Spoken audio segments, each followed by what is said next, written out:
সবাইকে স্বাগত জানাচ্ছি অডিও কথন উইথ রাজিয়া চ্যানেলে। গল্প পাঠে আমি আপনাদের সাথে থাকব রাজিয়া সুলতানা। আমি শুরু করেছিলাম সুনীল গঙ্গোপাধ্যায়ের লেখা ভ্রমণ কাহিনী বিজনে নিজের সঙ্গে।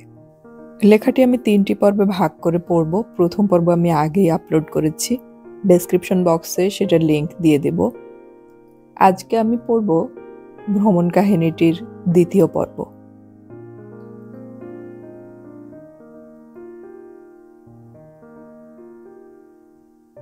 দেখতে দেখতে অ্যালেনের মৃত্যুর পর 4 বছর কেটে গেল। এই ভিলেজের রাস্তায় রাস্তায় অ্যালেনের সঙ্গে কতবার হেঁটেছি। আমার চিঠি লেখার অভ্যেস খুব কম, তবু অ্যালেন হঠাৎ হঠাৎ চিঠি পাঠালে তার উত্তর দিতাম।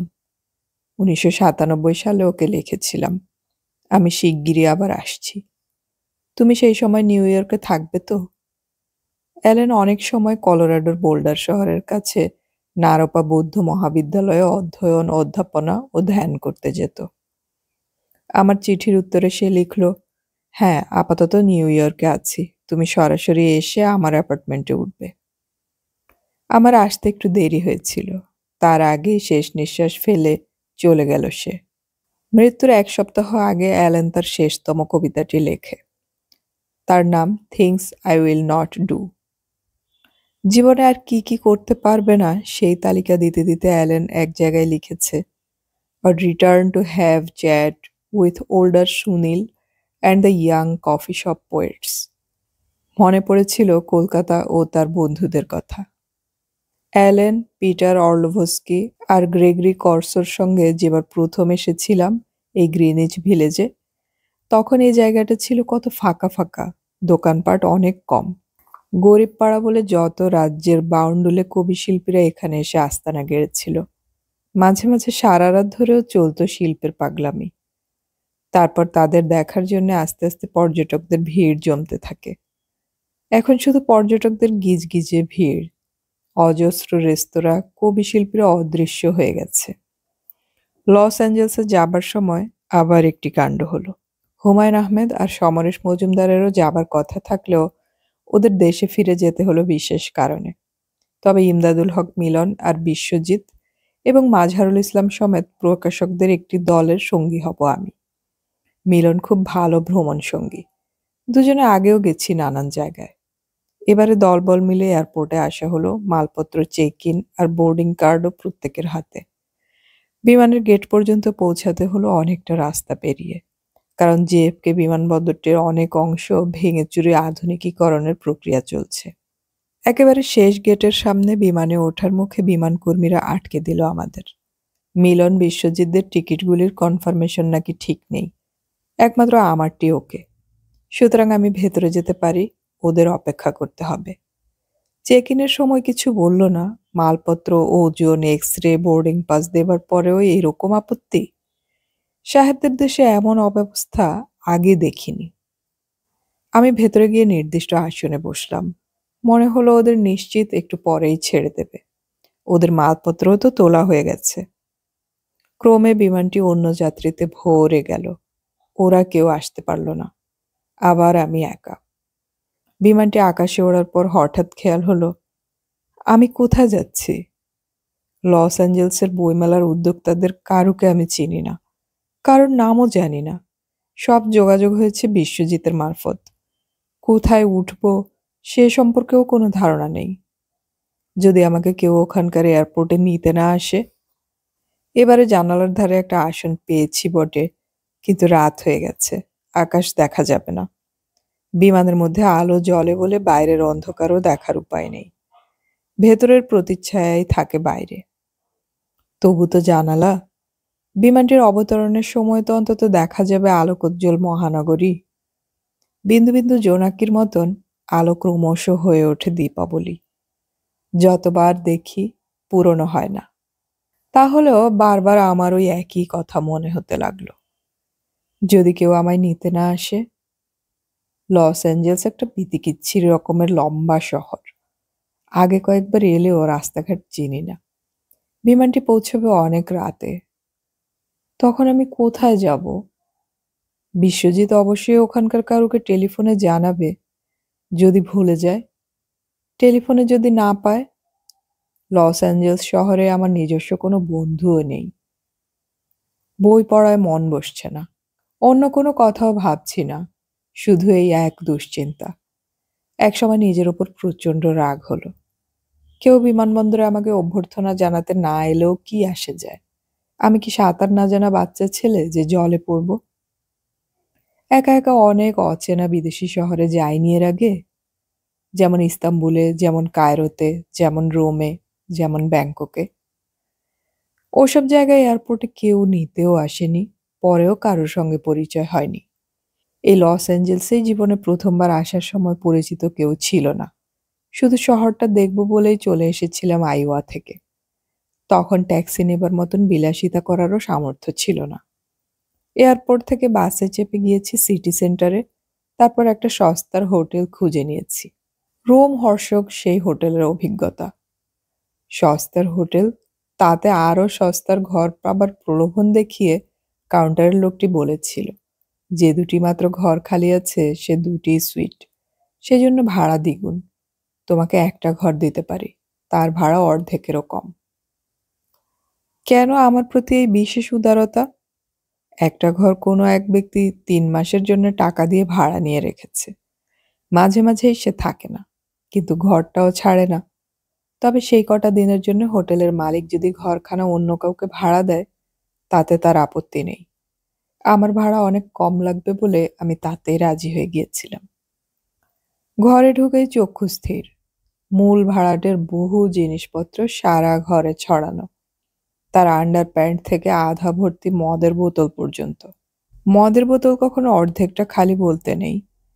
লোকটির স্বভাব খুবই এলোমেলো। জামা প্যান্ট ইত্যাদি যেন ছুঁড়ে ছুঁড়ে যেখানে সেখানে ফেলা রয়েছে। শুধু বিছানাটা ব্যবহারযোগ্য। প্রথম মধ্যরাতেই দরজায় করাঘাতে আমার ঘুম ভেঙে গিয়েছিল। বেল নয়, দুমদুম করাঘাত। দরজা খুলেই দেখি এক বিশালকায় ব্যক্তি দাঁড়িয়ে আছে। সত্যজিৎ রায়ের চেয়েও লম্বা, চওড়াতেও তার চেয়ে ঢের বেশি। মুখ ভর্তি দাড়ি, তার কাঁধে ঝোলানো গিটারের মতন কিছু একটা বাদ্যযন্ত্র। সে ক্রিয়াপদ বর্জিত ইংরেজি বলতে লাগলো, যেমন হুইউ, মাই রুম দিস, এবং তার প্রতিটি বাক্যে প্রচুর হুইস্কির গন্ধ মেশানো। ভয়ে আমার বুক তো কেঁপে উঠতেই পারে। প্রথমেই মনে হলো লোকটি যদি বলে তার কোনো জিনিস আমি চুরি করেছি, তার মদের বোতল থেকে চুমুক দিয়েছি। যদিও তার কোনো জিনিসই আমি ছুঁইনি, দোষ আমার নয়, হোটেল মালিকের। কিন্তু বেশি রাতে কাউন্টারে কেউ থাকে না। তাছাড়া এই মাতাল কি আমার কোনো কথা বুঝবে? এ আমাকে তুলে আছাড় মারলেও বাধা দেবার উপায় নেই। পরিণতিটি সেরকম ভয়াবহ হয়নি শেষ পর্যন্ত। মিনমিন করে তাকে জানিয়ে দিলাম যে 7 দিনের আগে ফিরবে না বলে হোটেলের ম্যানেজার আমাকে এই ঘরে থাকতে দিয়েছে। তোমার আপত্তি থাকলে আমি এক্ষুনি বেরিয়ে গিয়ে অন্য হোটেল খুঁজে নিতে পারি। তোমার জিনিসপত্র সব বুঝে নাও। লোকটি আমার দিকে খানিকক্ষণ চেয়ে থেকে দুলতে দুলতে বলল, another hotel? At this hour? Not safe man. তারপর জিজ্ঞেস করলো, তুমি কোন দেশের লোক? লোকটি একজন উঠতি গায়ক। সেই সময়টা আমেরিকান গায়ক, শিল্পী, কবিরা ভারতীয়দের সম্পর্কে কিছুটা দুর্বলতা পোষণ করত। তখন ভারতের দর্শন ও আধ্যাত্মিকতার দিকে এরা আকৃষ্ট হচ্ছে অনেকেই। রাত্রিরের লস অ্যাঞ্জেলসের রাস্তা রীতিমতন বিপদসংকুল। তাই লোকটি আমাকে তো বেরুতে দিল না বটেই, সে রাতটা তার ঘরে থেকে যেতে বলল। কাঁধের ঝোলা থেকে বার করলো স্যান্ডউইচ, আর তার মদের বোতলেও ভাগ নেবার জন্য পিড়াপিড়ি করতে লাগলো বারবার। প্রায় এই ধরনের অভিজ্ঞতা আমার আরো বেশ কয়েকবার হয়েছে। তবে এবারে আমি ভয় পাচ্ছি কেন? বয়স বেড়েছে বলে গেরেম ভারী হয়েছি? খাতির যত্ন পাওয়ার অভ্যেস হয়ে গেছে? এরকম অভ্যেস হওয়া মানেই পর্যটকের মৃত্যু। তাহলে একা একা ঘোরাঘুরি এবার থামাতে হবে। নিজেকে বকুনি দিয়ে বোঝালাম এত চিন্তার কি আছে। এখন বাসের বদলে ট্যাক্সি করতে পারি। খুব সস্তার বদলে ভদ্রগোছের মাঝারি হোটেলে এক রাত থাকার মতো টাকাও আছে। কাল সকালে ফোনে টোনে যোগাযোগ হবেই। লস অ্যাঞ্জেলসে নেমে বিমানবন্দরে ফুলের তোড়া হাতে অপেক্ষমান কাউকে দেখতে পেলাম না। আমার নাম লেখা বোর্ড হাতে নিয়েও কেউ দাঁড়িয়ে নেই। আগে থেকেই মন স্থির করে ফেলেছি বলে হতাশা জাগলো না। নিজের সুটকেসটা সংগ্রহ করার জন্য এগিয়ে চলেছি নির্দিষ্ট স্থানটির দিকে। কখন যেন অলক্ষ্যে একটি যুবক পাশে এসে পড়ে বলল, সুনীল দা তো, আপনার হ্যান্ডব্যাগটা আমাকে দিন।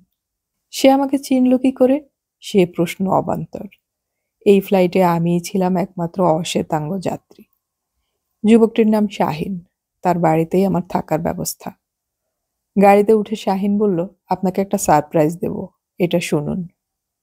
সে চালিয়ে দিল একটা ক্যাসেট।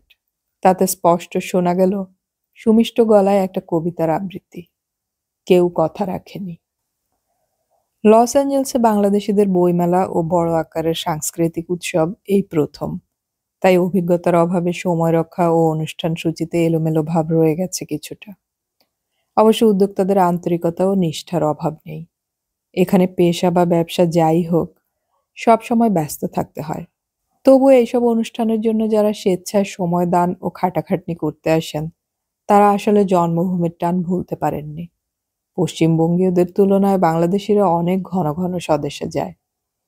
একটা জিনিস লক্ষ্য করলাম, এখানকার বাংলাদেশি মানুষগুলি প্রায় সবাই ভালো ছেলে। কেউ সিগারেট খায় না, সন্ধে ৮টার পরেও কেউ গ্লাস ধরার জন্য উসখুস করে না। ঢাকা শহরের মানুষদের মধ্যে অনেক বেশি উদ্দামতা দেখেছি। আমেরিকায় এখন সিগারেট বিরোধী আন্দোলন একেবারে তুঙ্গে। বিধিনিষেধ আরোপ হতে হতে এখন শুধু খোলা মাঠ ও রাস্তাগুলি বাকি আছে। খুব শিগগির সম্ভবত সিঙ্গাপুরের মতন আমেরিকাতেও রাস্তায় ধূমপান নিষিদ্ধ হয়ে যাবে। আমেরিকান পুরুষরা সবাই প্রায় ধূমপান ছেড়েছে। শুধু এখনো স্বাস্থ্য সতর্কতা উপেক্ষা করে যাচ্ছে মেয়েরা। অনেক শহরে দেখেছি দোকানের কাউন্টার সামলানো রমণীরা মাঝে মাঝে দোকান ছেড়ে রাস্তায় গিয়ে তুষারপাত কিংবা বৃষ্টির মধ্যে দাঁড়িয়েও ফুক ফুক করে একটা সিগারেট টেনে আসছে। বাঙালি নারী পুরুষদের মধ্যে ধূমপাই আর দেখাই যায় না। আমার লজ্জা করে। অনেক সময় দেখি চতুর্দিকে ধূমপান বিরোধী হংসদের দ্বারা পরিবৃত হয়ে বসে আছি আমি, এক বেয়াদব বক। আমার মস্তিষ্ক থেকে তাম্রকূটের টানটা কিছুতেই যাচ্ছে না। সন্ধ্যের পর একটু আধটু সুরাপানেও এরা অনাগ্রহী। আমি আর নিজেকে শোধরাতে পারলাম না। সন্ধ্যের পরে বইমেলার একটা দোকানে বসে থাকতে থাকতে মনে হয়, আমি এখানে কেন এসেছি? কেন একাকিত্ব বোধটা কাটছে না? এখানকার সবকিছুর মধ্যেই যেন আমি বেমানান। কলম্বিয়ার রাজধানী বোগোটা, কিন্তু আমার গন্তব্য সেখানেও নয়। এই আন্তর্জাতিক কবিতা উৎসব হচ্ছে অন্য একটি শহরে। তার নাম ম্যাডেলিন। উচ্চারণ অবশ্য ম্যাডেলিন নয়, ফরাসি ভাষার মতো স্প্যানিশেও পাশাপাশি দুটো এল উজ্জ হয়ে যায় কিংবা বদলে যায়। আমি সে চেষ্টা করব না। ইংরেজি মতে আমি ম্যাডেলিনই বলবো। এখান থেকে আমাকে যেতে হবে মায়ামি, সেখান থেকে বিমান বদল করে বোগোটা, আবার ছোট বিমানে ম্যাডেলিনে পৌঁছে একটানা যাত্রার সমাপ্তি। মায়ামির ফ্লাইট ধরতে হলো অতি ভোরে উঠে। কষ্ট করে শাহিন আমাকে পৌঁছে দিয়ে গেল। বৃষ্টিহীন রোদ ঝলমলে দিন, তবু এবারেও জানালা পাওয়া আমার ভাগ্যে নেই। ফ্লোরিডায় মায়ামি একটি জগৎ বিখ্যাত প্রমোদ নগরী। প্রকৃতিও এখানে বড়ই রূপসী। আমার হাতে পরবর্তী উড়ানের আগে ৩.৫ ঘন্টা সময়। ছোট হোক বা বড় হোক, পৃথিবীর সমস্ত বিমানবন্দরই প্রায় একই রকম বৈচিত্র্যহীন। সুতরাং বিমানবন্দরে অযথা বসে না থেকে শহরটা ঘুরে দেখা যেত অনায়াসে। মায়ামি বিমানবন্দর আমেরিকা যাওয়া আসার একটি প্রধান দ্বার বলে এখানে নিরাপত্তা ব্যবস্থার খুবই কড়াকড়ি। তাছাড়া নিকটবর্তী কিউবা সম্পর্কেও আমেরিকা সরকারের সূচিবাই আছে। নানাবিধ অস্ত্রধারী শান্ত্রীরা মাঝে মাঝেই এক একটা হিংস্র কুকুর নিয়ে এসে সবকিছু শোকাচ্ছে। বিমানে ওঠার আগে আবার একটি ঝঞ্ঝাট হলো। যাত্রা বাতিল হবার উপক্রম। পাসপোর্ট ভিসা পরীক্ষা করা হচ্ছে বারবার। একেবারে শেষ মুহূর্তে আমাকে আটকে দিয়ে বলা হলো আমার নাকি ভিসায় গন্ডগোল আছে। আমি দিল্লি থেকে কলম্বিয়ার ভিসা করিয়ে এনেছি। তার জন্য দণ্ড দিতে হয়েছে অনেক। আমি এ পর্যন্ত যত দেশে গেছি তার মধ্যে কলম্বিয়ার মতন একটি ছোট অকিঞ্চিতকর দেশের ভিসা খরচ সবচেয়ে বেশি। তার আবার কিসের গন্ডগোল? মিলিটারির মতন পোশাক ও চেহারার সেই লোকটি বলল, এ ভিসা তুমি কোথা থেকে পেয়েছ? বললাম, কলম্বিয়ার দিল্লি দূতাবাসের ছাপিত রয়েছে, তা দেখলেই বোঝা যাবে। লোকটি পাসপোর্টের সেই পাতাটি আমার চোখের সামনে ধরে বলল, এতে কোনো তারিখ নেই। সত্যি তো তাই।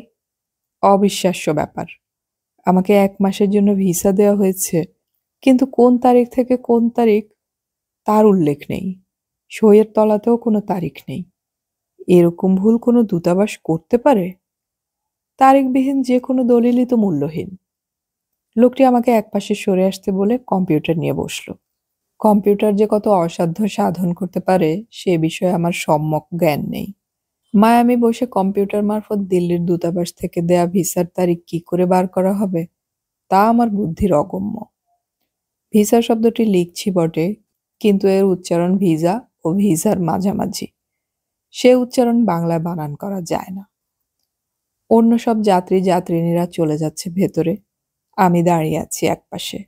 সেই মিলিটারি প্রতিম লোকটি কম্পিউটার খটখটিয়েই চলছে, যেন আমি কোনো অপরাধ করে ধরা পড়েছি কিংবা কৃপা প্রার্থী। মানুষের ব্যক্তি স্বাধীনতা নামে অধিকারটা আজকাল সব বিমানবন্দরে এসে ধূলিসাৎ হয়ে যায়। কোনো প্রশ্ন করার উপায় নেই। নিরাপত্তার নামে যখন তখন সারা গায়ে চাপড় মারবে। একই জায়গায় ২-৩ বার বাক্স প্যাঁটরা খুলতে বলবে, ঘাটাঘাটি করবে, দাড়ি কামাবার পাউচটা তুলে জিজ্ঞেস করবে এটা কি, পাসপোর্টটা এ হাত থেকে ও হাত ঘুরবে, তা নিয়ে চলবে গুজুর গুজুর ফুসুর ফুসুর। প্রশ্ন করলে যাত্রা বাতিল করে দেবার ক্ষমতা আছে বিমান কর্মীদের, যদিও হাইজ্যাকাররা বোমা পিস্তল নিয়ে ঠিকই উঠে পড়ে। আমার এ যাত্রার ঠিক ৩.৫ মাস পরেই আমেরিকায় একসঙ্গে ৪খানি বিমান হাইজ্যাকিং হয় একই দিনে, প্রায় একসঙ্গে।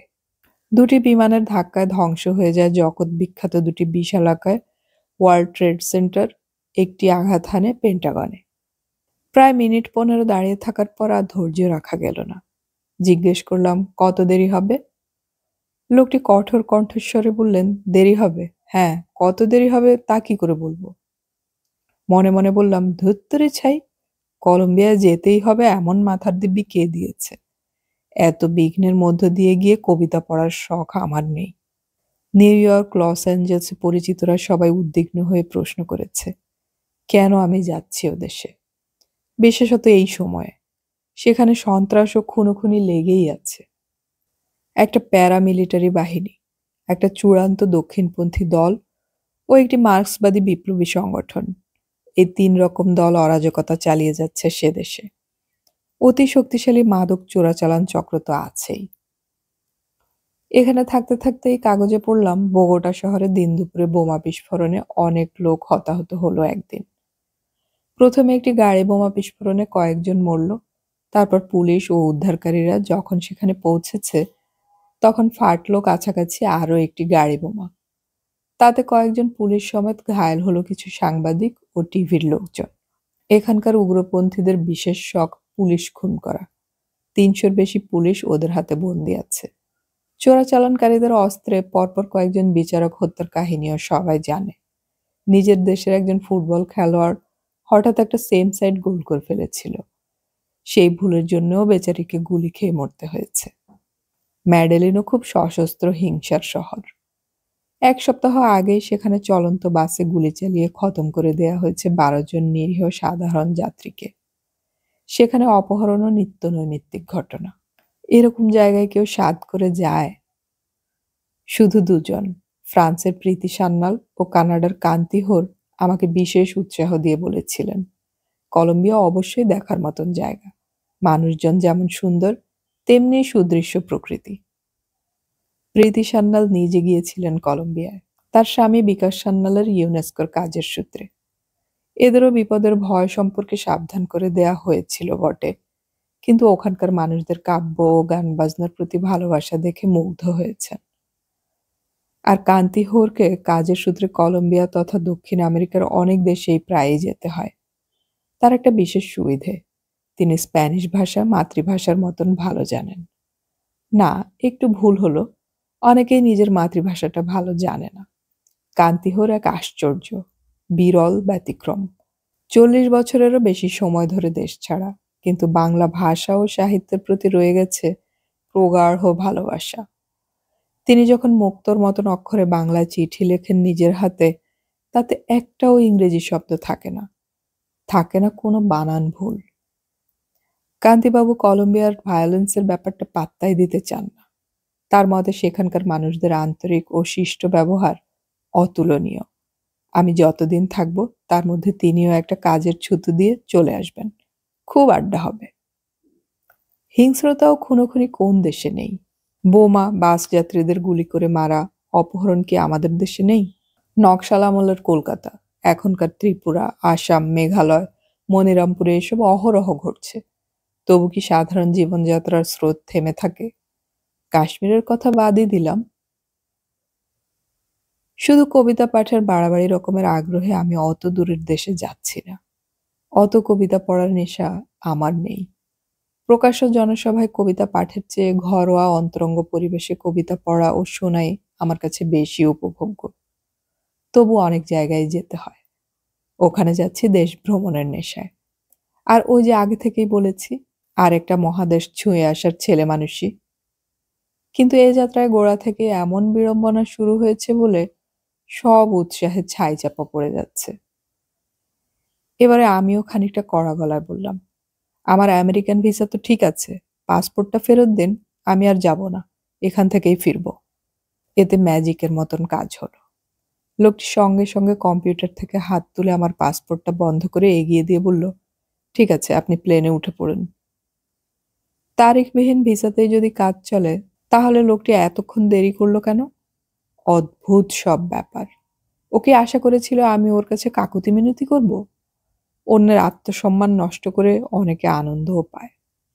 বিমানে উঠে উচ্চ শ্রেণীর অংশটা পেরিয়ে সাধারণ শ্রেণীতে ঢোকার পরেই দেখলাম একেবারে সামনের সারিতে বসে আছেন সেই মহিলা, যাকে লন্ডন থেকে নিউ ইয়র্ক আসার সময় বিমানে দেখেছি, যিনি আমার মানিব্যাগটা উদ্ধার করে দিয়েছিলেন। কাকতালীয়, তাছাড়া আর কি বলবো।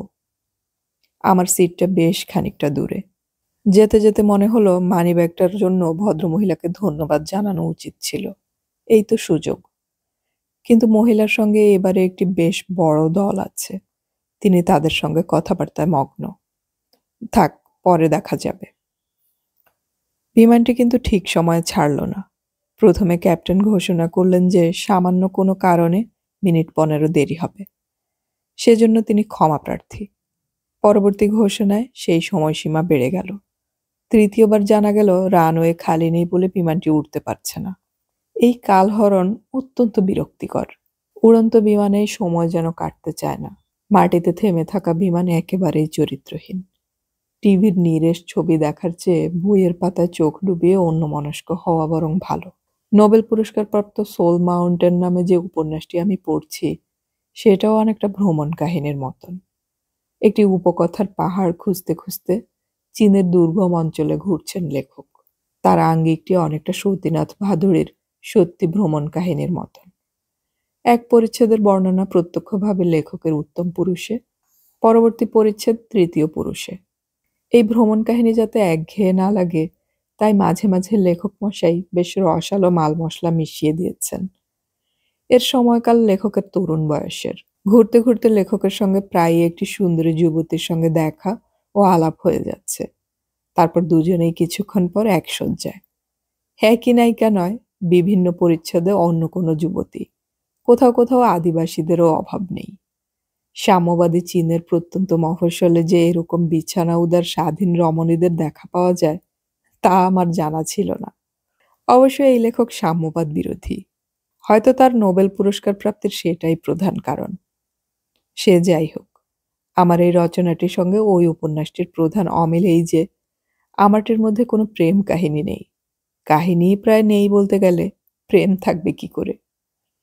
সতীনাথ ভাদুড়ির সত্যি ভ্রমণ কাহিনীতে তবু একটা প্রেম না হলেও মধুর সম্পর্কের কথা আছে। আমার এ যাত্রায় সব মাধুর্য নিরুদ্দেশ। তবে আমার ব্যাগ উদ্ধারকারিণী দ্বিতীয়বার দেখা এই কলম্বিয়া যাত্রিনী মহিলাটিকে নায়িকা বলা যেতে পারে। নায়িকা হবার মতন সব রকম গুণই তার আছে, কিন্তু শেষ পর্যন্ত তার সঙ্গে আর একটিও বাক্য বিনিময় হয়নি আমার। আগ বাড়িয়ে অচেনা মেয়েদের সঙ্গে আলাপ করার যোগ্যতাই আমার নেই। মেয়েরা যদি দয়া করে সে আলাদা কথা। টয়লেটে যাবার ছুতোয় আমি সেই মহিলার পাশ দিয়ে ঘুরে এলাম একবার। আমাকে তার চেনার কোনো প্রশ্নই নেই, দেখেও দেখলেন না। তিনি তার সঙ্গীদের মধ্যে গল্পে মগ্ন হয়ে আছেন। এখন আমি ধন্যবাদ জানাতে গেলে যদি আলাপের ছুতো ভেবে বিরক্ত হন, তাই কিছুই বলা হলো না। তবে মহিলাটির নাম জানা গেল, ইলিয়ানা। অন্যরা এই নামে ডাকছে। কথা না বললেও ওর মুখের দিকে তাকালে দৃষ্টি ধন্য হয়। নিউ ইয়র্ক যাবার সময় ইলিয়ানা এক সহযাত্রীর উপর বিরক্ত হয়ে উঠে গিয়েছিলেন। এখানে তিনি মনের মতন সঙ্গীদের পেয়েছেন, বেশ খুশিতে আছেন। বিমানটি শেষ পর্যন্ত উড়ল ১.৫ ঘন্টা বাদে। এবারে জানালা পাওয়া গেছে, অনেক সিটই খালি। সুতরাং এটা কোনো সৌভাগ্যের ব্যাপার নয়। যদিও একটু পরেই সন্ধে হয়ে যাবে, তবু এখনো নিচের দিকে অনেক কিছু চোখে পড়ে। ম্যাপে উত্তর ও দক্ষিণ আমেরিকার সংযোগ জায়গায় অনেক বিন্দু বিন্দু দ্বীপ দেখছি। মায়ামি থেকে কিউবা ডিঙিয়েই যেতে হবে। তারপর ক্যারিবিয়ান সাগর, ওয়েস্ট ইন্ডিজ, কেম্যান দ্বীপপুঞ্জ, জ্যামাইকা, কোস্টারিকা, পানামা। কোনটা যে কি তা বোঝার উপায় নেই। সমুদ্রের বুকে যে একটা গম্ভীর পাহাড় চোখে পড়ল, সেটাই কি সান অ্যান্ড্রেস? এক সময় একজন পার্সার আমার কাঁধে টোকা দিয়ে জিজ্ঞেস করলো, তোমার কি পাসপোর্টটা হারিয়েছ? আমি আঁতকে উঠলাম। মানিব্যাগ হারিয়েছি, চশমা ভেঙেছি, এরপর পাসপোর্ট? সেই কম্পিউটার খটখটানো মিলিটারি মেজাজের লোকটি কি শেষ পর্যন্ত আমার পাসপোর্ট ফেরত দেয়নি? পকেটে হাত দিয়ে দেখলাম, না তো, পাসপোর্ট ঠিকই আছে। বার করে মিলিয়েও নিলাম। লোকটি বলল, টয়লেটের কাছে একটা পাসপোর্ট পাওয়া গেছে, ছবিটা অনেকটা তোমারই মতন। পৃথিবীতে আমার মতন চেহারার অনেক মানুষ আছে, সেই বিষয়ে আমি নিঃসন্দেহ। তবে আমার পাসপোর্ট আমার কাছে অটুট আছে। এ ব্যাপারে তাকে আমি নিশ্চিন্ত হতে বললাম। এতবার এত রকম ঘোরাঘুরিতেও আমি কখনো পাসপোর্ট হারাইনি। এ ব্যাপারে ভাস্কর ছিল আমার ঠিক বিপরীত। যেখানে সেখানে পাসপোর্ট ফেলে যেত। ওর ব্রিটিশ পাসপোর্ট খুবই মূল্যবান। একটু সুযোগ পেলেই চোরেরা লুফে নেবে। তাতেও ভ্রুক্ষেপ ছিল না ওর। নিজের অত্যন্ত প্রয়োজনীয় ইনসুলিনের বাক্সটাও যে কতবার হারিয়েছে। একেবারে শেষ যাত্রার সকালবেলা ভাস্কর জামা প্যান্ট পরে হোটেল থেকে বেরোনোর জন্য তৈরি হয়েছে। ঘরে কিছু ফেলে যাচ্ছে কিনা তা আমি আর অসীম খুঁজে দেখে একটা রুমাল ও একজোড়া মোজা পেয়েছিলাম। ভাস্কর পকেট থাবড়ে বলে দিল, সব ঠিক আছে। তখন তো আমরা বুঝিনি যে এটাই ওর শেষ যাত্রা। মৃত্যু এর মধ্যেই এসে ওর বুকের মধ্যে থাবা গেড়েছে। ভাস্কর কথা বলছে বটে, আসলে ওর বাহ্য জ্ঞান নেই। কয়েক মিনিট পরেই খুব কাছের হাসপাতালে ডাক্তাররা যখন ওর বুকে চাপ দিয়ে দিয়েও আর নিঃশ্বাস ফেরাতে পারলেন না, তখন সেখানে একটা ভিড় জমে গিয়েছিল। ভাস্কর যেখানে একদিন দুদিন থাকে, সেখানেই ও সাধারণ মানুষের মধ্যে জনপ্রিয় হয়ে যায়। হোটেলের ম্যানেজারদের সঙ্গে সে অনেকবার দরাদরি করেছে, কিন্তু বেয়ারা খানসামাদের অবিশ্বাস্য রকমের বেশি বকশিস দিয়ে হতভম্ব করে দিত। 10 মিনিট আগেও ভাস্কর কথা বলেছে। এখন থেকে আর কখনো তার কণ্ঠস্বর শোনা যাবে না। এই উপলব্ধিটা তখনও আমরা ঠিক বিশ্বাসযোগ্য করতে পারছি না। থুম মেরে বসে আছি হাসপাতাল প্রাঙ্গণে একটা গাছের নিচে। ভিড় ঠেলে একটি অল্প বয়সী ছেলে আমাদের সামনে এসে দাঁড়ালো। এই ছেলেটি হোটেলে ভাস্করের ঘরে 5-4 মাস খাটত। ওর হাতে ভাস্করের মানিব্যাগ আর পাসপোর্ট। ও দুটো ছিল মাথার বালিশের নিচে। আমরা সারা ঘর খুঁজেছি, বালিশের তলাটা দেখার কথা মনে পড়েনি। ভাস্করের আর কখনো পাসপোর্টের প্রয়োজন হবে না। মানিব্যাগটাও কাজে লাগবে না। তাই বোধহয় ওগুলো নিয়ে আর ভার বাড়াতে চায়নি। ব্যাগটায় এক গাদা টাকা। ছেলেটি এসেছিল ছুটতে ছুটতে। সে এসেছিল জীবন্ত ভাস্করের ওগুলো ফেরত দিতে। যে হাসি খুশি মজাদার বাবুটিকে সে কতবার চা, অমলেট, সোডা এনে দিয়েছে, সেই বাবুর অসুখ করেছে। আবার নিশ্চয়ই সেরে উঠবেন ধরে নিয়েছিল। সে ওগুলো পেয়ে লুকিয়ে রাখলে আমরা টেরও পেতাম না। আর একটু পরেই মানালি থেকে আমাদের পাহাড়ের নিচে নেমে যাবার কথা। হোটেলের ওই বাচ্চা চাকরটার অতগুলো টাকা অনেক কাজে লাগতো। তবু যে সে ফেরত দেবার জন্য ছুটে এসেছে, তাতেই সে একা বিশ্বের সব চোর ডাকাতদের বিবেকহীনতার প্রতিবাদের মূর্ত প্রতীক হয়ে রইল। আমার কখনো পাসপোর্ট না হারালেও পাসপোর্টের জন্য একবার আমাকে এক দারুণ শ্বাসরুদ্ধকর অবস্থায় পড়তে হয়েছিল। এটা সেই ইস্তাম্বুলে যাবার ঠিক আগেকার ঘটনা। ভারতীয় লেখক প্রতিনিধি দলটির বাকি সবাই ফিরে যাবে ভারতে। আমি একাকী যাব তুরস্কে। ভারতের বিমান দুপুরবেলা। আমার বিমান খুব ভোরে। তাই অন্যদের না জাগিয়ে আমি তৈরি হয়ে নেমে এসেছিলাম হোটেলের কাউন্টারে। এটা সমাজতান্ত্রিক ব্যবস্থা ভেঙে পড়ার ঠিক বছরখানেক আগের কথা। সে সময় চেকোস্লোভাকিয়ার অধিকাংশ মানুষকেই বিরক্ত আর ক্ষুব্ধ মনে হয়েছিল। আমাদের প্রতি সরকারি কর্মচারীদের আতিথ্য ছিল নিতান্তই দায়সারা। আসলে তারা সকলেই তখন সরকারের প্রতি ক্রোধে ফুঁসছে। হোটেলগুলিও সব সরকারি, সেখানকার কর্মীদের ব্যবহারও খুবই শুষ্ক। সব সমাজতান্ত্রিক দেশগুলিতেই ভিসা ব্যবস্থা ছিল অন্যরকম। গণতান্ত্রিক দেশগুলিতে পাসপোর্টের মধ্যে একটা পাতায় ভিসার ছাপ দেয়া থাকে, কিন্তু সোভিয়েত ইউনিয়ন, পূর্ব ইউরোপের দেশগুলিতে আলাদা একটি কাগজে দেয়া হতো ভিসা, যে কাগজটার ছবিও থাকতো। সেসব দেশ ছেড়ে আসবার সময় ভিসার কাগজটাই এয়ারপোর্টে রেখে দিত। অর্থাৎ ধরা যাক মস্কো, সেখান থেকে বিমানে ওঠার পর আর কোনো প্রমাণই থাকতো না যে আমি মস্কো গিয়েছিলাম।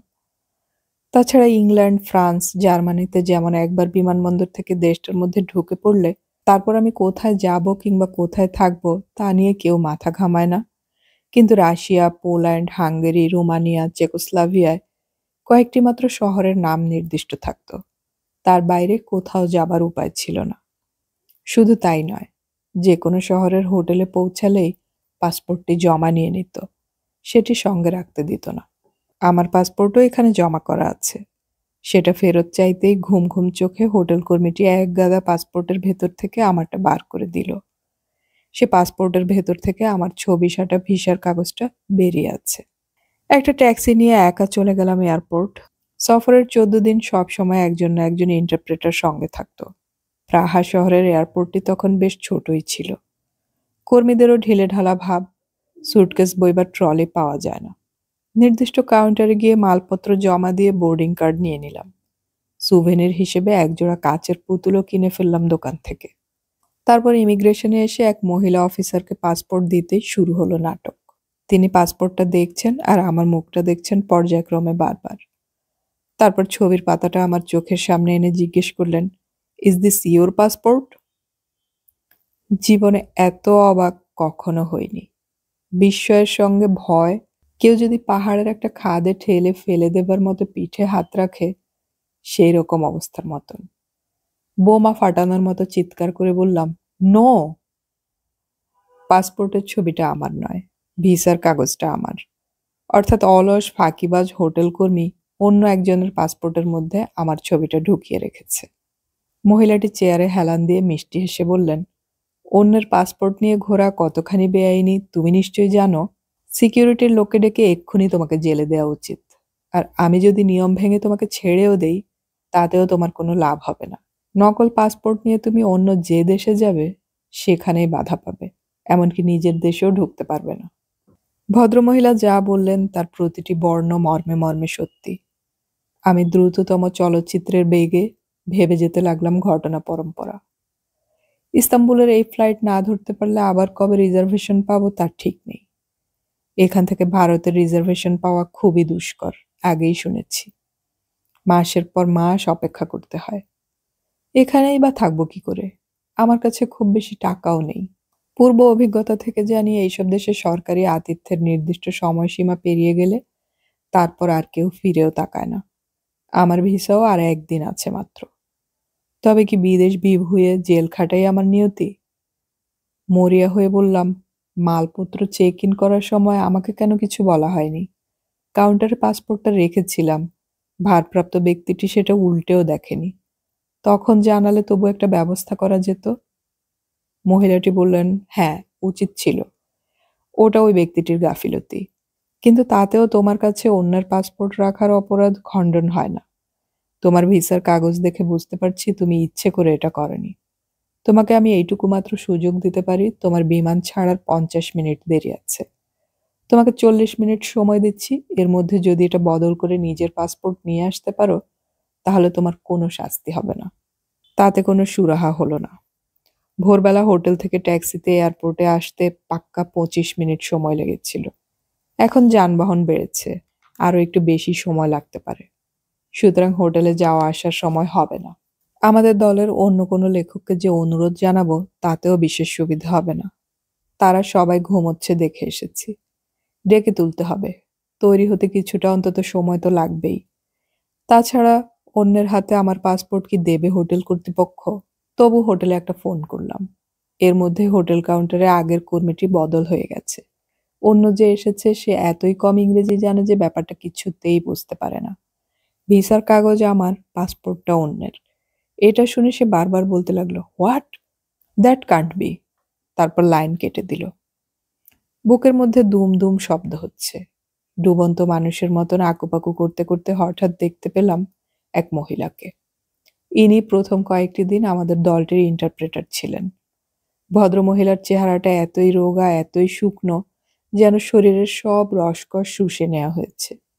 মুখে কখনো হাসি নেই, বরং সব সময় বিরক্তি ও রাগ রাগ ভাব। আমাদের দলের পুরুষরা আড়ালে তাকে বলতো পেত্নী। একজন হিন্দি লেখক বলেছিল, সব ভ্রমণ কাহিনীতে কত সুন্দরী রসিক ইন্টারপ্রেটার বা গাইড থাকে, আর আমাদের ভাগ্যে এই। এখন সেই মহিলাকে আমার মনে হলো দেবদূতী। এয়ারপোর্টের জনারণ্যে তিনিই একমাত্র যিনি আমাকে চিনবেন এবং ইংরেজিতে আমার সমস্যা বুঝতে পারবেন। আমি ভদ্রতা সভ্যতা ভুলে গিয়ে ওর হাত চেপে ধরে বললাম, মিস, আমাকে বাঁচান। তিনি সব শুনে বললেন, আমি একটি চীনা প্রতিনিধি দলকে অভ্যর্থনা জানাতে এসেছি, আর 10 মিনিটের মধ্যে তাদের বিমান নামবে। আমি তোমাকে বেশি সময় দিতে পারবো না, তবে শেষ চেষ্টা করছি। তোমারও দোষ আছে, পাসপোর্ট সবসময় ভালো করে দেখে নেওয়া উচিত। শুধু ভিসার কাগজ দেখে তোমার নিশ্চিত হওয়া উচিত হয়নি। আর হোটেলেরও দোষ আছে, অন্যের পাসপোর্টে তোমার ভিসার কাগজ রাখা মারাত্মক অপরাধ। এই পাসপোর্টটা যার, সেও তো বিপদে পড়বে। যাই হোক, আমি হোটেলের ঘাড়েই সব দোষ চাপাচ্ছি। একটা টেলিফোন বুথে ঢুকে তিনি কয়েক মিনিট কথা বললেন। মনে হলো যেন কারুকে খুব ধমকাচ্ছেন, ভয় দেখাচ্ছেন। বেরিয়ে এসে বললেন, ওদের কোনো লোক এখন আসতে পারবে না, তবে একজন ট্যাক্সি ড্রাইভারের হাতে দিয়ে এক্ষুনি তোমার পাসপোর্টটা পাঠাচ্ছে। তার হাতেই অন্য পাসপোর্টটা দিয়ে দিও। বাইরের ট্যাক্সি স্ট্যান্ডে অপেক্ষা করো। তিনি আর দাঁড়ালেন না, চলে গেলেন অ্যারাইভাল গেটের দিকে। আমি কৃতজ্ঞতায় তার হাত ধরে ঝাঁকুনি দিলাম। তার পদচুম্বনেও রাজি ছিলাম। আর 2-4 মিনিট এদিক ওদিক হলে ওর সঙ্গে আমার দেখাই হতো না। প্রতিটি মিনিট এখন মূল্যবান। হোটেল থেকে ট্যাক্সিটি আসতে অন্তত আরো আধা ঘন্টা তো লাগবেই। এই আধা ঘন্টা মানে আসলে কত ঘন্টা? থিওরি অফ রিলেটিভিটি খুব সহজ করে বোঝাবার জন্য আইনস্টাইন নাকি কারুকে বলেছিলেন, মনে করো কোনো লোকের একটা পা ফায়ার প্লেসের আগুনে ঠুসে ধরা হয়েছে, তাহলে সেই লোকটির কাছে 5 মিনিটই মনে হবে 1 ঘন্টা। আর কেউ যদি তার প্রেমিকার পাশে ঘনিষ্ঠ হয়ে বসে থাকে, তাহলে তার 1 ঘন্টাকেই মনে হবে 5 মিনিট। আমার পা নয়, যেন মাথাটাই ঠুসে ধরা হয়েছে ফায়ার প্লেসে। এই আধ ঘন্টার মধ্যেই নির্ভর করছে আমার জীবন মরণ, না হলেও তুরস্ক ভ্রমণ কিংবা কারাদণ্ড। অনবরত ঘড়ি দেখতে দেখতে আর ঘন ঘন সিগারেট টানতে টানতে এ কথাও মনে হচ্ছে যে সেই ট্যাক্সিওয়ালা আমায় চিনবে কি করে। এখানে এসে ট্যাক্সি পার্ক করে নেমে এসে আমার নাম ঘোষণার ব্যবস্থা করবে। পার্কিং করতেই তো অনেক সময় লেগে যায়। আমি তো আর একটা মিনিটও অতিরিক্ত ব্যয় করতে পারবো না। পর পর ট্যাক্সি আসছে, নির্দিষ্ট লেন দিয়ে ঢুকছে ট্যাক্সিগুলো। সেদিকে তাকিয়ে থাকতে থাকতে আমার চোখ ব্যথা হয়ে গেল। হঠাৎ দেখি এক ট্যাক্সি চালক জানালা দিয়ে একটা হাত বাইরে তুলে আছে। সেই হাতে ধরা একটা পাসপোর্ট। কত ভাড়া হবে সেটা জানাই আছে। তার সঙ্গে কিছু বকশিশ জুড়ে সেই টাকা নিয়ে ছুটলাম। পাসপোর্ট বদলাবদলি করেই আবার দৌড় দিলাম প্রস্থানদ্বারের দিকে। তখন আমার নামে শেষ ডাক ঘোষিত হচ্ছে। আমেরিকান এয়ারলাইন্সের বিমান বোগোটায় পৌঁছালো 1.5 ঘন্টা দেরিতে। অবশেষে আসা হলো দক্ষিণ আমেরিকায়। এরপরেও দেখা দিতে লাগলো নতুন নতুন সমস্যা। বোগোটা থেকে আজ রাতেই দেশি বিমানে পৌঁছবার কথা ম্যাডেলিন শহরে। কবিতা উৎসবের উদ্যোক্তারা লিখে জানিয়েছিল যে বোগোটা বিমানবন্দরেই কেউ আমাকে অভ্যর্থনা জানিয়ে পৌঁছে দেবে অন্য বিমানের দরজায়। সুটকেস সংগ্রহ করার স্থানটিতে গিয়ে দেখতে পেলাম ইলিয়ানাকে, 4-5 জনের একটি দলের মধ্যে দাঁড়িয়ে। মায়ামিতে বেশ গরম ছিল, এখানে নরম নরম শীত। ইলিয়ানার গলায় একটা কমলা রঙের স্কার্ফ জড়ানো। ওই দলের মধ্যে একটি 15-16 বছরের খুকিও আছে। সে ইলিয়ানার সন্তান কিনা জানার উপায় নেই। যদি হয়ও, মায়ের মতন রূপ সে পায়নি। চলন্ত বেল্টে নানান রকম সুটকেস ও পোটলাপুটলি ঘুরছে। এ সময় সবাই সেন চক্ষুতে নিজের বস্তুটি খোঁজে। আমি লক্ষ্য করছি ইলিয়ানার জিনিসপত্র আগে আসে কিনা।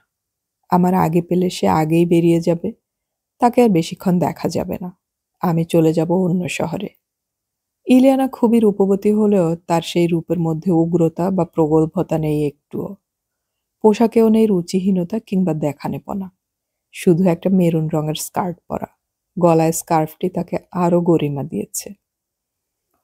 শুধু আমি নই, আরো অনেকে আড়ে আড়ে দেখছে ইলিয়ানাকে। ইলিয়ানার সুটকেস বা ব্যাগটা কি রঙের হতে পারে? এই কৌতূহলের কোনো মানে হয়? আমার সুটকেস এসে গেছে, তবু আমি তুলছি না, সেটাকে ঘুরতে দিচ্ছি। দেখছি ইলিয়ানার হাত। দেখব না? তিনি যে এই রচনার নিঃশব্দ নায়িকা। ইলিয়ানার মাঝারি আকারের সুটকেসটির রং খয়েরি, দামি কিছু নয়। সেটা তিনি তুলে নেবার পর তার এক সঙ্গী সেটা তার হাত থেকে নিতে চাইল, তিনি দিলেন না। হাঁটার সময় তার মাথা উঁচু করা থাকে। অনেক শিক্ষা দীক্ষায় কিংবা আভিজাত্যে এরকম হাঁটা রপ্ত করতে হয়। আমি বাইরে এসে দেখলাম একজোড়া যুবক যুবতী আমার নাম লেখা প্ল্যাকার্ড নিয়ে অপেক্ষমান। স্বাগতম জানাবার আগেই তারা একটি দুঃসংবাদ দিল। আমি এত দেরি করে পৌঁছেছি বলে ম্যাডেলিনগামী নির্দিষ্ট দেশি বিমানটি এর মধ্যেই ছেড়ে চলে গেছে। এরপরে আর একটি মাত্র ফ্লাইট আছে, সেটাতে সিট পাওয়া যাবে কিনা ঠিক নেই। সুতরাং এক্ষুনি আমাদের এয়ারপোর্টের অন্য প্রান্তে দৌড়ে যেতে হবে। আমার আন্তর্জাতিক টিকিটগুলির সঙ্গে এখানকার স্বল্পযাত্রার টিকিটটি যুক্ত ছিল না, সুতরাং তার সময়সূচিও জানতাম না। মেয়েটি গেল টিকিটের ব্যবস্থা করতে, যুবকটি দাঁড়িয়ে রইল আমার পাশে, কিন্তু সে আমার সঙ্গে একটাও কথা বলেনি। আমি দু একটি বাক্য বলার চেষ্টা করে বুঝলাম তার গাম্ভীর্য কিংবা লাজুকতার কারণ সে ইংরেজি জানে না। আবার একটা অনিশ্চয়তার উদ্বেগ আমাকে পেয়ে বসেছে। ম্যাডেলিন এয়ারপোর্টে যে আমাকে নিতে আসবে, সে নির্দিষ্ট ফ্লাইটে আমাকে দেখতে না পেয়ে যদি ফিরে যায়, তখন আমি কি করব? কোন হোটেলে আমার থাকার কথা তাও তো জানা নেই। লস অ্যাঞ্জেলসে নামার আগে উদ্বেগ অনেকটা ভিত্তিহীন ছিল, কারণ সেখানে আমি নিজেই কিছু ব্যবস্থা করে নিতে পারতাম। কিন্তু এটা আমার অচেনা দেশ, গন্ডগোল লেগেই আছে।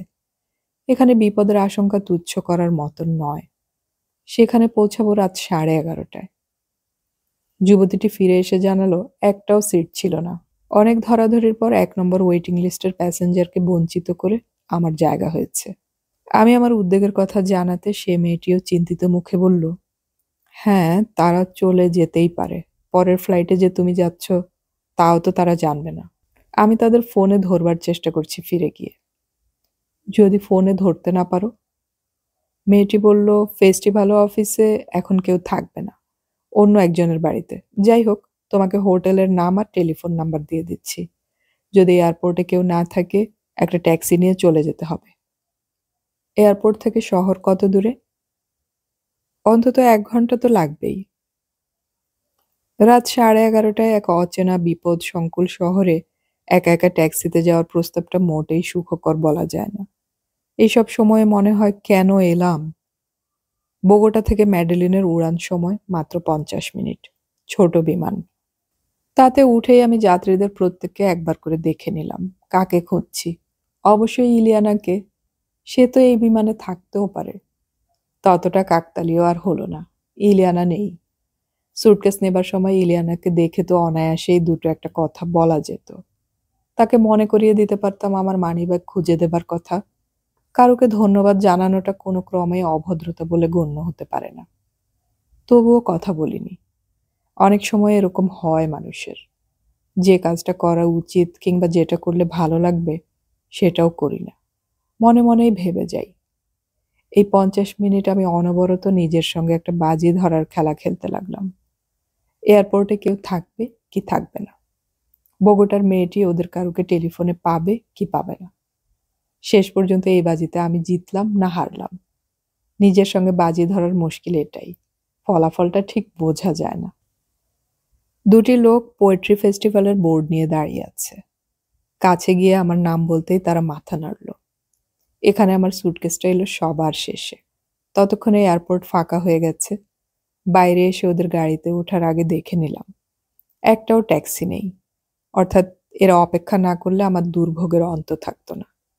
ওদের একজনকে আমি বললাম, মায়ামি থেকে আসার ফ্লাইট অনেক লেট করেছে, সেজন্য আগের প্লেনটা ধরতে পারিনি। তোমাদের এতক্ষণ অপেক্ষা করতে হলো, সেজন্য আমি দুঃখিত। অনেক ধন্যবাদ।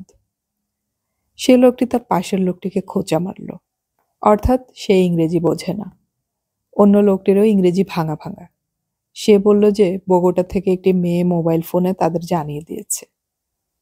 মনে মনে সেই নাম না জানা মেয়েটিকে ধন্যবাদ দিলাম। গাড়িটা পুরনো আর লজ্জরে ক্যাঁচকোঁচ শব্দ হচ্ছে। গতিও খুব কম। কিছুক্ষণ সমতলে যাবার পর গাড়িটা উঠতে লাগলো পাহাড়ে। তারপর উঠছি তো উঠছি, পথ আর ফুরোচ্ছে না। অন্ধকারে যেটুকু দেখা যাচ্ছে তাতে মনে হয় পাহাড়টা সুদৃশ্য নয়। বৃক্ষ বিরল, মাঝে মাঝে দু একটা বন্ধ দোকান।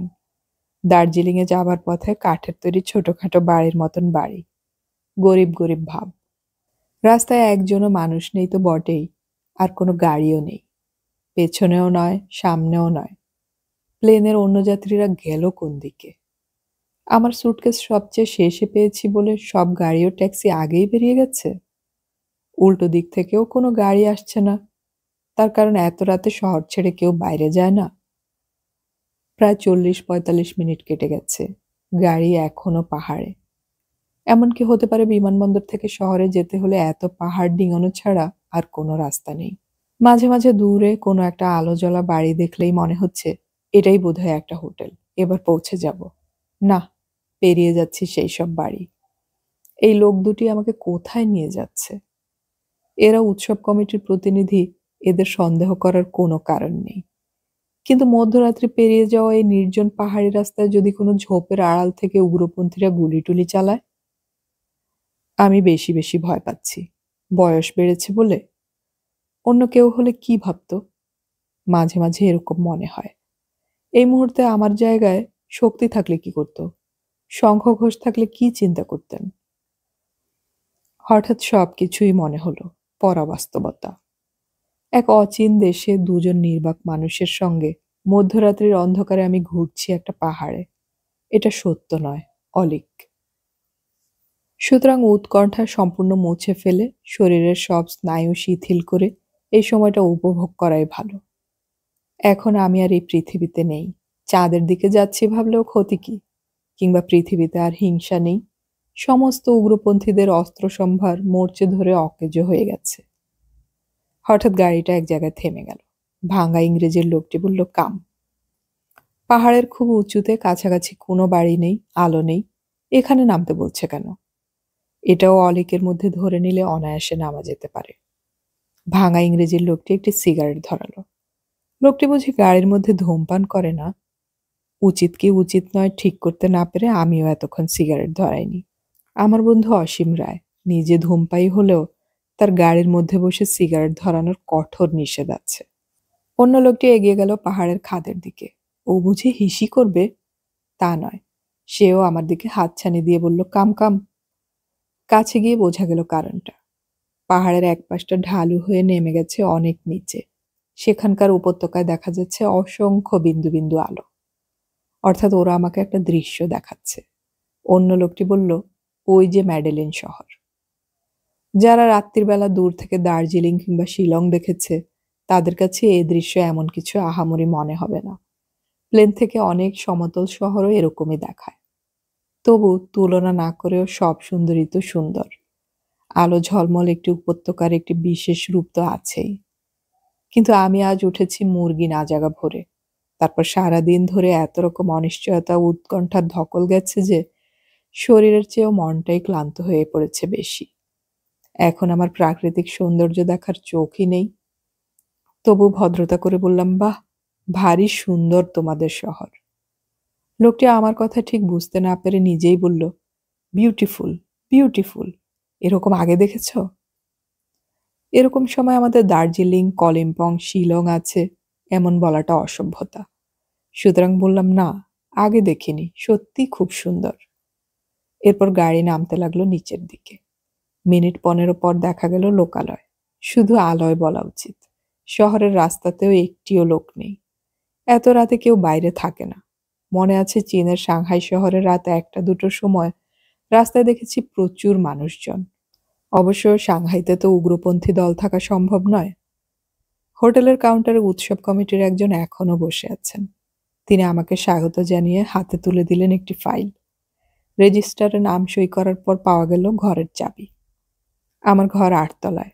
ভেতরে ঢুকে দরজা বন্ধ করার পরই খুলে ফেললাম একটা ব্র্যান্ডির বোতল। এটা আমার অস্ত্রের মতন, সব সময় সঙ্গে থাকে।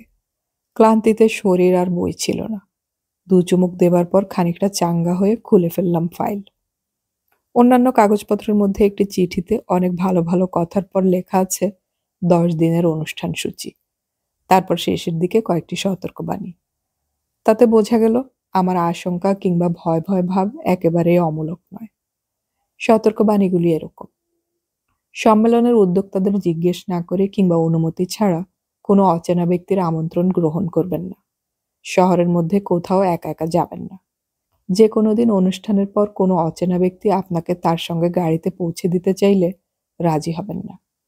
প্রকাশ্য স্থানেও কোনো অচেনা ব্যক্তি আপনাকে খাদ্য বা পানীয় দিয়ে আপ্যায়ন করতে চাইলেও তা নেবেন না। রাস্তায় সাবধানে হাঁটবেন, আপনাকে যেন বিদেশি বলে চেনা না যায়। কোনো দামি জিনিস, গয়নাগাটি, টাকা পয়সা নিজের কাছে না রেখে হোটেলের সিকিউরিটি বক্সে জমা রাখবেন, ইত্যাদি। ম্যাডেলিনের কবিতা উৎসবের উদ্বোধনী অনুষ্ঠানের মতন এমন বিশাল ও জমকালো অনুষ্ঠান আমি জীবনে আর কোথাও দেখিনি। ভবিষ্যতেও দেখব বলে মনে হয় না। এর সঙ্গে কিছুটা তুলনীয় এক কবি সম্মেলন দেখেছিলাম যুগোস্লাভিয়ার ওখরিদ নামে ছোট্ট একটি শহরে। তখন যুগোস্লাভিয়া টুকরো টুকরো হয়ে গেছে। এখন সেই অঞ্চলটি মাকেদোনিয়া বা ম্যাসিডোনিয়া। সেখানে কবি সম্মেলনটি হয়েছিল একটি নদীর বুকের ওপর আক্ষরিক অর্থেই। একটি তন্বী, ছিমছাম, তরঙ্গবতী নদী, চওড়ায় বড়জোর চৌরঙ্গির মতন একটা রাস্তার সঙ্গে তুলনীয়। সেই নদীর ওপরে একটি সেতুকেই মঞ্চ বানানো হয়েছে, আর নদীর দুপাশে ঘাসের ওপর বসে আছে শ্রোতারা। আমরা কবিতা পাঠ করেছি সামনের দিকে তাকিয়ে, যেন নদীকেই উদ্দেশ্য করে। সেবারে সেই কবি সম্মেলনের কয়েকটি দিনে অ্যালেন গিন্সবার্গ আর প্রখ্যাত রুশ কবি ভজনেসেনস্কির সঙ্গে তুমুল আড্ডা হয়েছিল। ম্যাডেলিনের অনুষ্ঠানটি আরও বেশি বর্ণাঢ্য ও অভিনব। বাসে করে আমাদের নিয়ে যাওয়া হলো পাহাড়ের গায়ে একটি জায়গায়।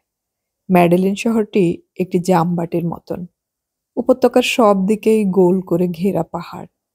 শহর বিস্তৃত হতে হতে পাহাড়ের গায়ে গায়ে অনেকটা উপরে উঠে গেছে। সেরকমই উঁচুতে একটি স্থানে পাহাড় কেটে কেটে বানানো হয়েছে গ্যালারি, অন্তত 50-60টি ধাপ। অনেক নিচে তৈরি হয়েছে খুব বড় মঞ্চ। গ্যালারিটি স্টেডিয়ামের মতন বেঁকে আছে ডান দিকে ও বাঁ দিকে। সেখানে বসে আছে 5-7 হাজার নারী পুরুষ। কত রঙের পোশাক! অনেকের পোশাক প্রায় নেইও বলা যায়। পুরুষ ও নারীর সংখ্যা সমান তো হবেই, হয়তো নারীর সংখ্যাই কিছুটা বেশি। তাদের দিকেই তো আগে চোখ পড়ে। নারীরা নানান বয়সী, কিশোরী থেকে বৃদ্ধা। মঞ্চে বিদ্যুৎ বাতি ও মাইক্রোফোন আছে। শ্রোতাদের মধ্যে মাঝে মাঝে রয়েছে লাউড স্পিকার, কিন্তু বিদ্যুতের আলো নেই। দাউ দাউ করে জ্বলছে অনেকগুলি মশাল। একেবারে ওপরে ফুচকা, আলু কাবলি, চপ কাটলেটের দোকান। ওগুলো নয় অবশ্য, তার বদলে সসেস, বেগেল, হ্যামবার্গার ও মাটন রোলের মতন কিছু একটা। এই অনুষ্ঠানে কোনো মন্ত্রী বা রাষ্ট্রপতি, রাজ্যপাল নেই, কোনো সভাপতি নেই, কোনো ভাষণও নেই। শুধু শুরুতে একজন একটা ইস্তাহার বা ঘোষণাপত্র পড়ে গেল মিনিট 10 ধরে। সেটা স্প্যানিশ ভাষায় হলেও আর একজন সঙ্গে সঙ্গে ইংরেজি অনুবাদ করে দিচ্ছিল বলে বোঝা গেল। তাতে শুধু বিশ্বের সব কবিদের জয়গান। মূল বক্তব্য যেন কবিরাই অবসান ঘটাতে পারে সব যুদ্ধের, ঘুচিয়ে দিতে পারে মানুষের হিংসা প্রবৃত্তি। খুবই লম্বা দাবি, তবে শুনতে ভালোই লাগে। এরপর কবিতা পাঠ। মোট 10 জন কবি প্রথম দিনের জন্য নির্বাচিত। তাদের মধ্যে আমি নেই। আমি সেরকম আশাও করিনি। শোনা গেল 80টি দেশের কবিদের আমন্ত্রণ জানানো হয়েছে। শেষ পর্যন্ত এসে পৌঁছেছেন 72 জন। এছাড়া রয়েছেন বেশ কয়েকজন স্থানীয় কবি। এদের মধ্যে থেকে 10 জন বেছে নেওয়া খুবই শক্ত। তাই প্রতি বছর ঘুরিয়ে ঘুরিয়ে এক এক দেশের কবিদের এই সুযোগ দেওয়া হয়। গত বছরই এক ভারতীয় হিন্দি কবি উদ্বোধনী অনুষ্ঠানে কবিতা পড়ে গেছেন। তবে সব আমন্ত্রিত কবিদেরই বসানো হয়েছে মঞ্চে। কবিরা পড়ছেন নিজেদের মাতৃভাষায়, সঙ্গে আরেকজন পড়ে দিচ্ছেন স্প্যানিশ অনুবাদ। সুতরাং 10 জনের মধ্যে 9 জন কবিরই শুধু কণ্ঠস্বর উপভোগ করা গেল, বোঝা গেল না একটি পংক্তিও। একমাত্র অস্ট্রেলিয়ান মহিলা পড়লেন ইংরেজিতে। তার প্রথম কবিতার শিরোনাম আমার বাবা মা কিভাবে বিছানায় প্রেম করতেন। শ্রোতারা উৎসাহে যেন টকবক করছে। তারা তো স্প্যানিশ অনুবাদে বুঝতে পারছে সবকটি। এক একটি পাঠের শেষে কি বিপুল হাততালি! শুনলেই মনে পড়ে ইদানিং আমলের দেশের দর্শক বা শ্রোতাদের অধিকাংশেরই যেন হাতে বাত হয়েছে, কিংবা প্রাণ খুলে হাততালি দিতেও ভুলে গেছে। এখানে কয়েক হাজার সমবেত হাততালির শব্দে কর্ণবিদীর্ণ হবার জোগাড়। কোনো কোনো কবিতা বেশি ভালো লাগলে শ্রোতারা ই করে একরকম শব্দ করছে। মনে হয় যেন এই প্রথাটা ইউরোপীয় নয়, স্থানীয় আদিবাসীদের কাছ থেকে শেখা। আমাদের দেশের হাততালির রক্তাল্পতা কিংবা মিনমিনে সাধু সাধু রবের থেকে এখানকার শ্রোতাদের এই উদ্দামতা দেখতে অনেক ভালো লাগে। আমি যতদূর সম্ভব মহিলা শ্রোতাদের মুখের ওপর চোখ বুলিয়ে কিছুক্ষণ খুঁজছিলাম ইলিয়ানাকে, যদি সে এর মধ্যে কোথাও বসে থাকে। এ এক অসম্ভব যুক্তিহীন কৌতূহল। ইলিয়ানা তো ম্যাডেলিন শহরেই আসেনি, সে এই কবি সম্মেলনে উপস্থিত হবে কি করে? কাকতালীয়র ওপর আমার এত বিশ্বাস বা ভক্তি হলো কবে থেকে? ইলিয়ানার বয়সী অনেক মহিলাই এখানে রয়েছে, তাদের কাব্যপ্রীতি ফুটে উঠেছে চোখে মুখে। মঞ্চে আমার পাশে যে কবিটি বসে আছে, সে এক সময় আমাকে জিজ্ঞেস করলো, তুমি কোন দেশ থেকে এসেছ? আমার দেশের নাম শুনে সে বলল, আমিও ইন্ডিয়ান, তবে মেক্সিকোর। আমি মায়া। রহস্যময় ও অল্পজ্ঞাত মায়া সভ্যতার এক প্রতিনিধি আমার পাশে বসে আছে, শুনলেই রোমাঞ্চ জাগে। সে আবার জিজ্ঞেস করলো, তুমি কি হিন্দু ভাষায় লেখো? আমি বললাম, হিন্দু ভাষা বলে কোনো ভাষা নেই, ভারতে অনেক ভাষা, তার মধ্যে একটি হিন্দি আর একটি বাংলা। আমি সেই ভাষায় লিখি। তুমি বাংলা ভাষার নাম শুনেছ? সে দুদিকে মাথা নেড়ে ঠোঁট উল্টে জানালো, শোনেনি। হায়, মোদের গরব মোদের আশা। বিশ্বের পঞ্চম ভাষা, তবু বিশ্বের শতকরা 5 জন লোকও বাংলা ভাষার অস্তিত্বের কথাই জানে না। আমার অন্য পাশের কবিটি এসেছে তাহিতি থেকে, সেই তাহিতি যেখানকার মেয়েদের ছবি এঁকেছেন পল গগা। তার মৃত্যুও সেই দ্বীপে। কিন্তু তাহিতির কবিটির সঙ্গে যে আলাপ করব তার উপায় নেই। সে করুণভাবে মাথা নেড়ে নেড়ে বলতে লাগলো, নো ইংলিশ, নো ইংলিশ। এই ভাষার বাধা পরবর্তী দিনগুলিতে আমাকে জ্বালিয়ে মেরেছে।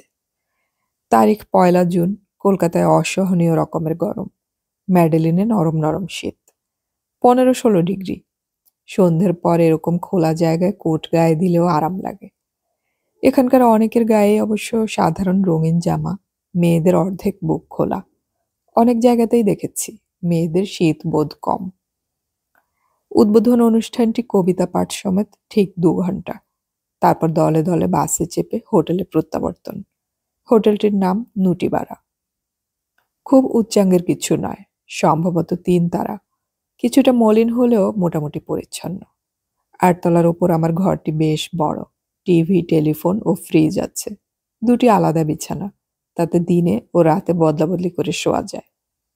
এই ঘরটি আমার 11 দিনের আস্তানা। একটানা 11 দিন একই হোটেলে থাকার অভিজ্ঞতা আমার জীবনে আগে কখনো হয়নি।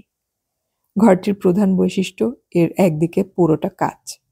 পর্দা সরিয়ে দিলে দেখা যায় পাহাড়, খুব বেশি দূরেও নয়। রাত্রির বেলা সেই পাহাড়ের গায়ের বাতিগুলোতে আলো জ্বলে, মনে হয় যেন স্থায়ী দেওয়ালি। আর সন্ধ্যের পর থেকে যতই রাত বাড়ে ততই এই আলোর প্যাটার্ন বদলায়। কিছু আলো নিভে যায়, কিছু নতুন করে জ্বলে ওঠে। বেশিরভাগ আলোই সারা রাত জ্বলে। খুব কাছাকাছি বাড়িগুলির জানালায় হঠাৎ হঠাৎ দেখা যায় চলন্ত মনুষ্য মূর্তির ছায়া। নারী না পুরুষ, এ কৌতূহল চিরন্তন। ঘরটির আর একটি চমৎকার ব্যাপার আছে। প্রথমবার দেখে চমকে উঠেছিলাম। দরজার পেছনটা জুড়ে একটা মস্ত বড় আয়না। দরজা বন্ধ করে ঘরের আলো নিভিয়ে দিলে অমনি দেখা যায় উল্টো দিকের জানালার ওপাশে সেই আলোকোজ্জ্বল পাহাড়ের পটভূমিকা। অর্থাৎ ঘরটার দুদিকেই যেন পাহাড়, দুদিকেই আলোর খেলা। সন্ধ্যের পর একলা এ ঘরে থাকতে খারাপ লাগার কথা নয়, কারণ ঘরের বাইরে অনেকখানি দৃশ্যমান প্রকৃতি। আহারাদির ব্যবস্থা হোটেলের দোতলার প্রশস্ত ভোজন কক্ষে। প্রাতরাশ, মধ্যাহ্নভোজ ও রাত্রির খাবার কোনো কুপন টুপনের দরকার নেই। ঘরের চাবিটা দেখালেই হয়। সব খাদ্যদ্রব্য পরপর সাজানো থাকে, প্লেটে ইচ্ছে মতন তুলে নেওয়া যায়। বুফে সিস্টেম যাকে বলে। এই বুফে কথাটার বাংলা প্রতিশব্দ হয় না, সুতরাং এই ফরাসি শব্দটিকে বাংলা ভাষায় ঢুকিয়ে নেওয়াই উচিত। গোটা 30 টেবিল আছে, তার যে কোনো একটিতে অন্য কবিদের সঙ্গে বসে পড়লেই হয়। তাতে অন্যান্য দেশের কবিদের সঙ্গে আলাপচারিতা হয়ে যায়। এটাই তো খুব ভালো ব্যবস্থা। এইসব আন্তর্জাতিক কবি লেখকদের সমাবেশে প্রকাশ্য অনুষ্ঠানের চেয়েও আড্ডায়, পারস্পরিক মত বিনিময়ে অনেক সুফল পাওয়া যায়। এখানে সেই সুফল থেকে আমি বঞ্চিত হলাম। কোনো একটা টেবিলে হয়তো ৪-৫ জন কবি খাবারের প্লেট সামনে নিয়ে প্রবল আড্ডা ও হাসাহাসিতে মেতে আছে। আমি একটা চেয়ার টেনে বসা মাত্র তারা থেমে যায়। আড়ষ্টভাবে তাকায় আমার দিকে, যেন আমি এক অবাঞ্ছিত আগন্তুক। আমাকে অপদস্থ করার বিশেষ কোনো কারণ নেই। আমার চেহারা তেমন একটা বীভৎস কিছু নয়। আমার গায়ের রংটাও কারণ নয়। কেননা এখানকার আমন্ত্রিত কবিদের মধ্যে কালো রঙের নারী পুরুষদেরই প্রাধান্য। তাহলে ভাষার ব্যবধান?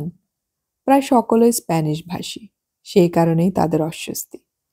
কেউ কেউ অল্প ইংরেজি জানে, তা নিয়ে নিছক মামুলি কথাবার্তা চালানো যায়। কিন্তু যারা কবি এবং ভাষা শিল্পী, তারা যদি নিজেদের মনের ভাব ঠিকমতো প্রকাশ করতে না পারেন, তাহলে একটু পরে নিজের ওপরেই বিরক্ত হয়ে ওঠেন। তার থেকে কথা না বলাই ভালো। সিগমুন্ড ফ্রয়েড মোটামুটি ভালোই ফরাসি ভাষা শিখে প্রথমবার এলেন প্যারিস শহরে। কিন্তু সেই শহরের রাস্তার লোকদের সঙ্গে কথা বলতে গিয়ে দেখলেন পারস্পরিক উচ্চারণ বুঝতে খুবই অসুবিধে হচ্ছে। ফ্রয়েডকে এক কথা বলতে হচ্ছে বারবার। অন্যের কথাও ঠিক বোধগম্য হচ্ছে না। তিনি নিজের ওপর রেগে গিয়ে বললেন, কি, আমি অশিক্ষিতের মতন অন্যের ভাষায় শুনে বারবার বলবো?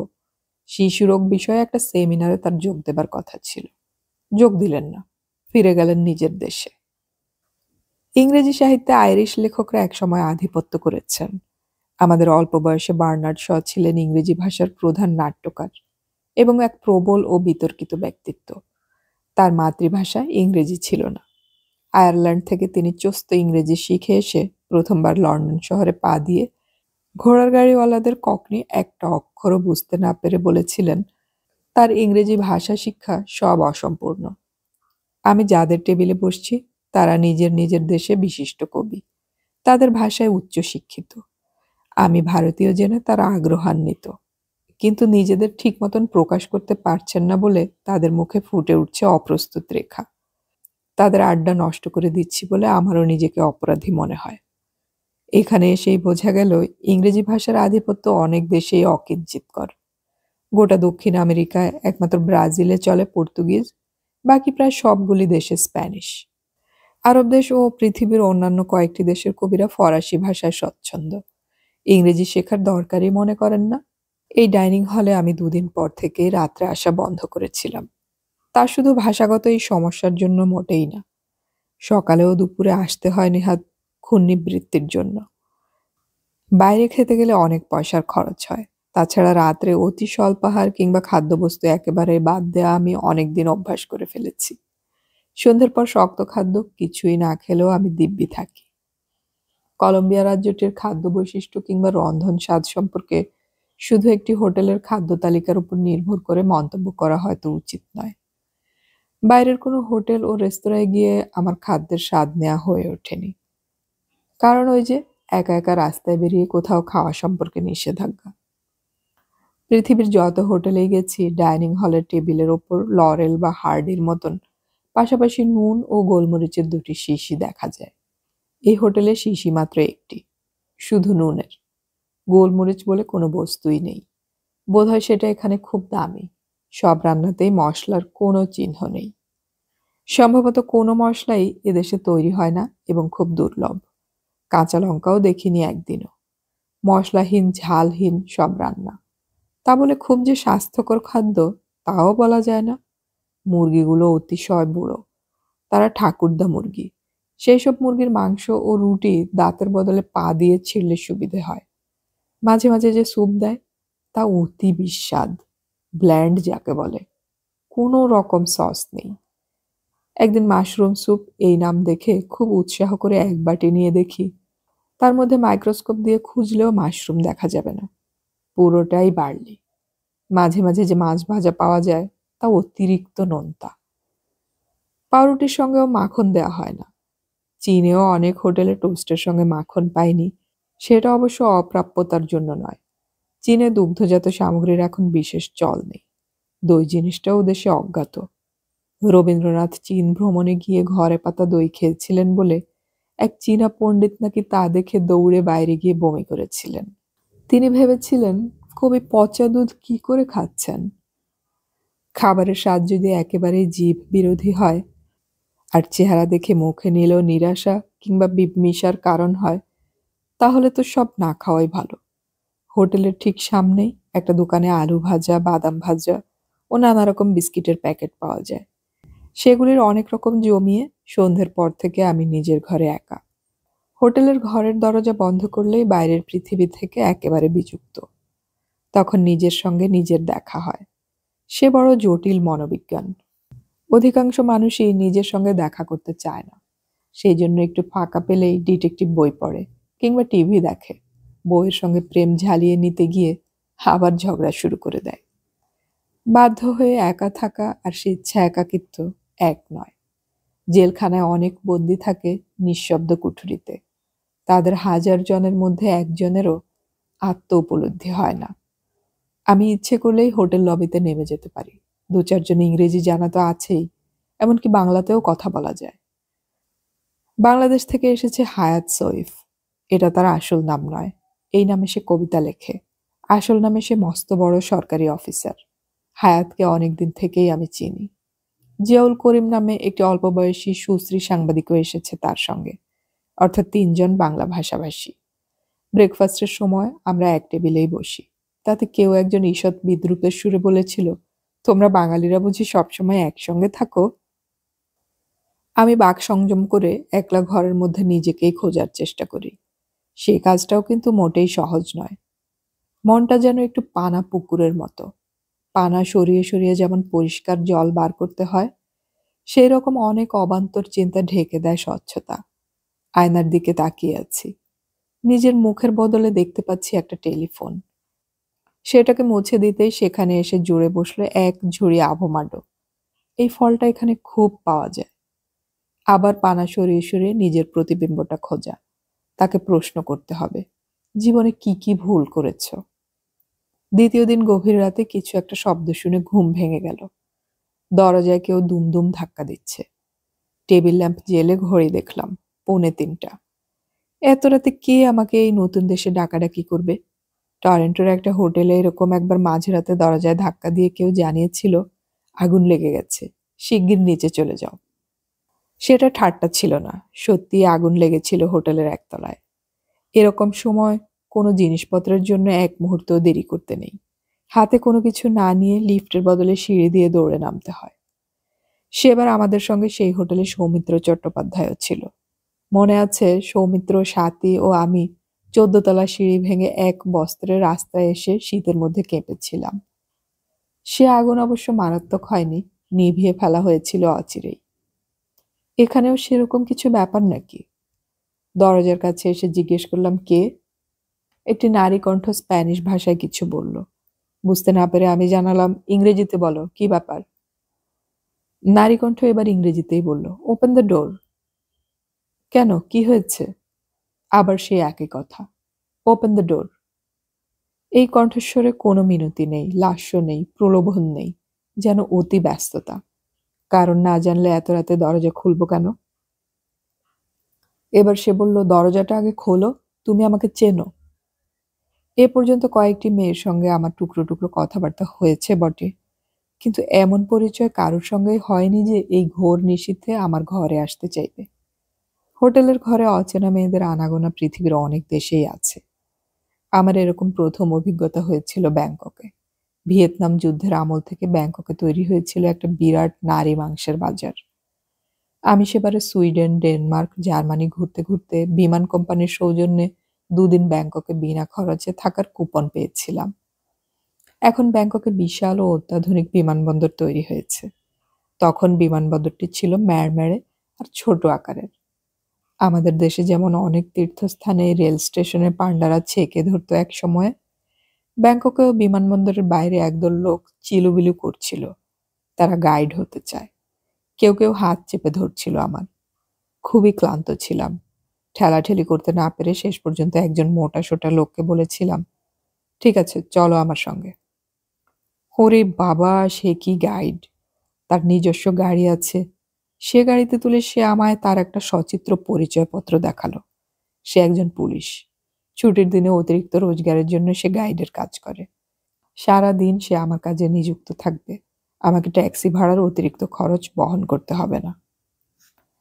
সে আমাকে নিয়ে তুলল একটি মাঝারি হোটেলে।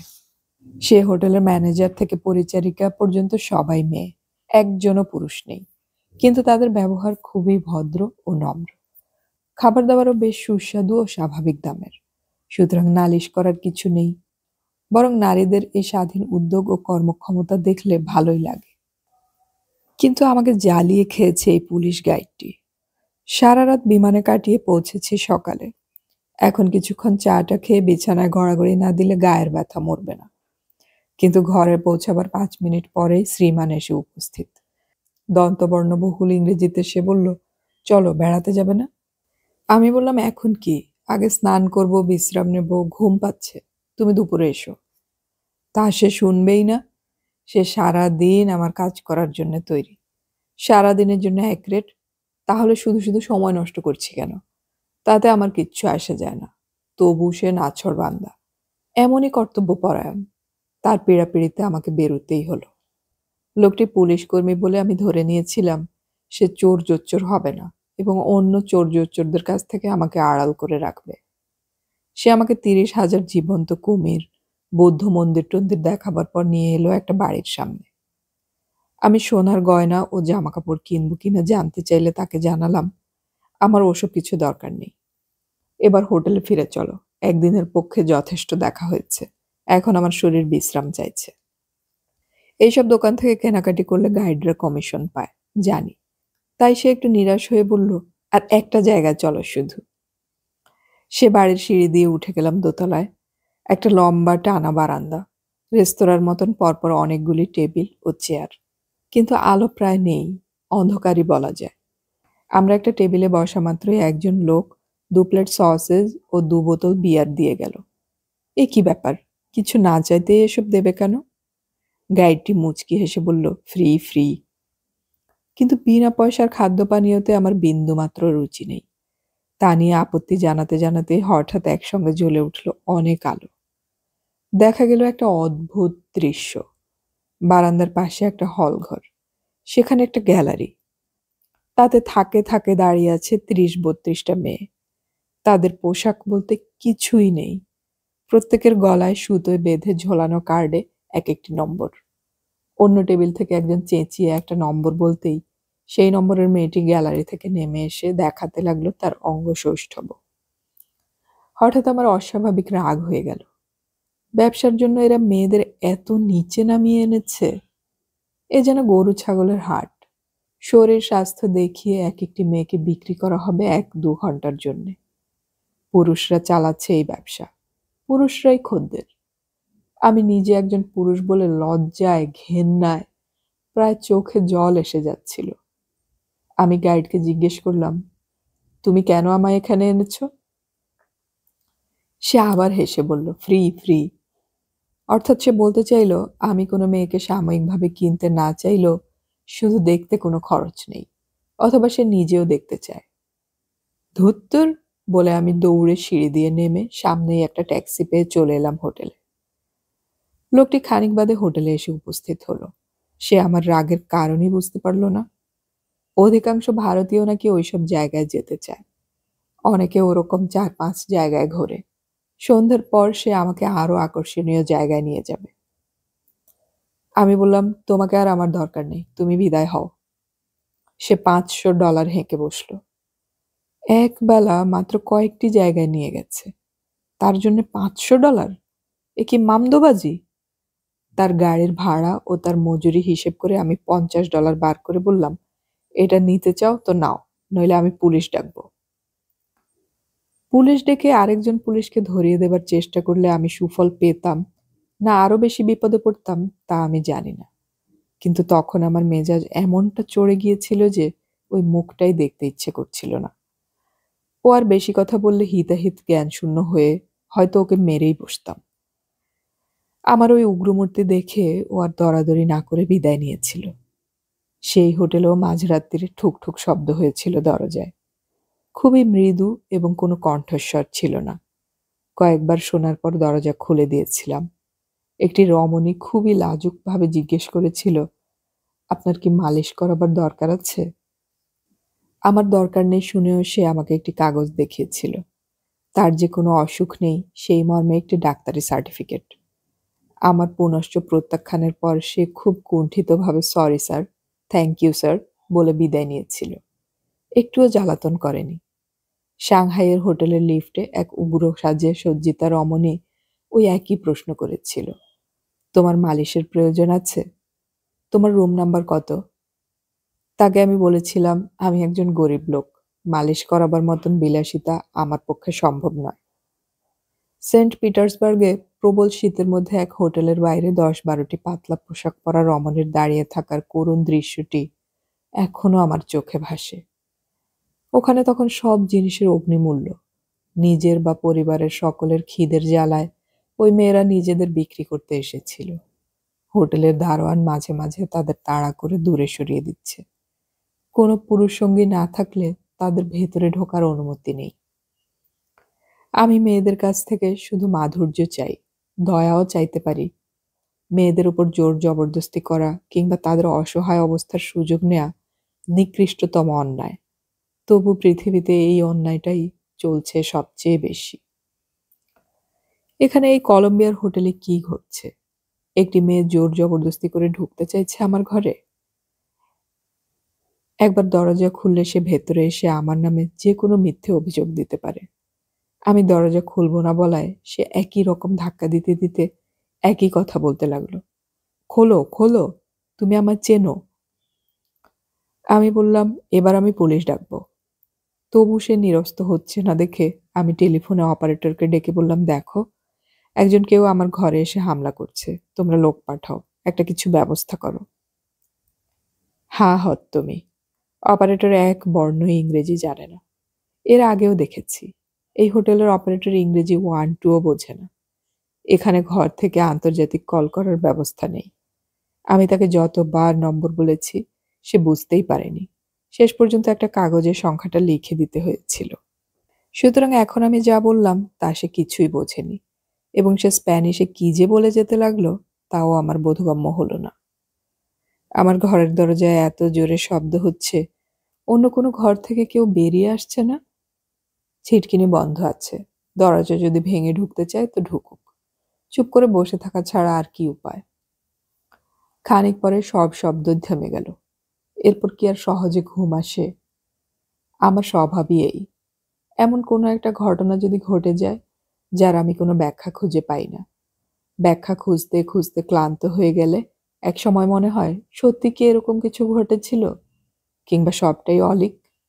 একটা মাত্র ক্ষীণ ব্যাখ্যা মনে আসে। রমণীটি কি অন্য কোনো চেনা লোকের ঘরের বদলে ভুল করে ধাক্কা মারছিল আমার ঘরে? বারবার বলছিল, তুমি আমাকে চেনো, তুমি আমাকে চেনো। এটাও কি বিশ্বাসযোগ্য মনে হয় না? কয়েক রাত পরে আবার একটা কিছু অন্য রকমের ব্যাপার ঘটল। ম্যাডেলিনে কবিতা উৎসব চলবে একটানা 10 দিন।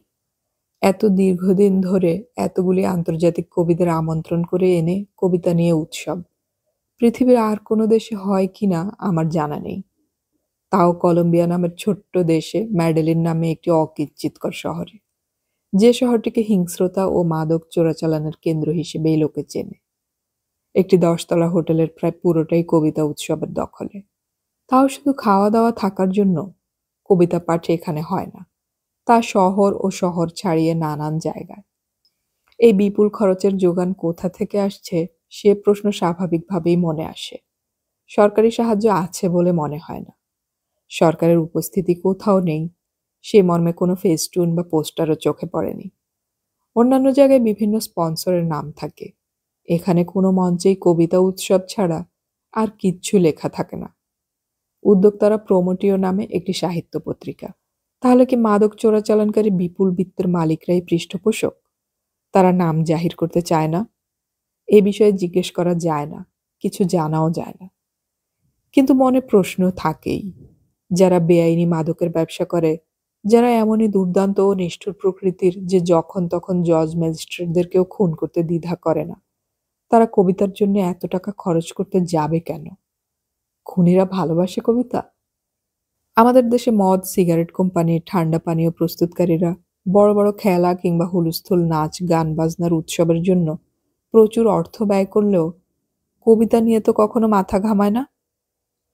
এই ১০ দিনের মধ্যে বিভিন্ন জায়গায় কবিদের ভাগ ভাগ করে কবিতা পাঠের ব্যবস্থা হয়েছে।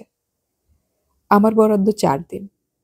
একটি অনুষ্ঠানে ৫ বা ৬ জন বিভিন্ন দেশের কবি, সমসংখ্যক অনুবাদক অনুবাদিকা, ২ ঘন্টার বেশি সময় লাগে না। প্রত্যেকটা অনুষ্ঠানেই দেখেছি হলঘর সম্পূর্ণ ভর্তি। অনেককে দাঁড়িয়ে বা সিঁড়িতে বসেও শুনতে হয়। কোনো রকম গন্ডগোলহীন মনোযোগ, বিপুল করতালি। অনুষ্ঠানের শেষে দলে দলে ছেলে মেয়ে এমনকি বয়স্করাও আসে বিদেশি কবিদের কাছ থেকে অটোগ্রাফ নেবার জন্যে। উদ্যোক্তারা প্রকাশ করেছেন ৪৭০ পৃষ্ঠার একটি সুমুদ্রিত গ্রন্থ, যাতে রয়েছে আমন্ত্রিত কবিদের একগুচ্ছ করে কবিতার স্প্যানিশ অনুবাদ। আমার কবিতাগুলির অনুবাদ করেছেন দিল্লির জওহরলাল নেহেরু বিশ্ববিদ্যালয়ের অধ্যাপক শ্যামাপ্রসাদ গঙ্গোপাধ্যায়। এছাড়াও রাউল হেইসে নামের স্থানীয় এক কবি আমার আরও কয়েকটি কবিতার অনুবাদ করে রেখেছেন। তিনি কোথা থেকে সেগুলো পেয়েছেন কে জানে।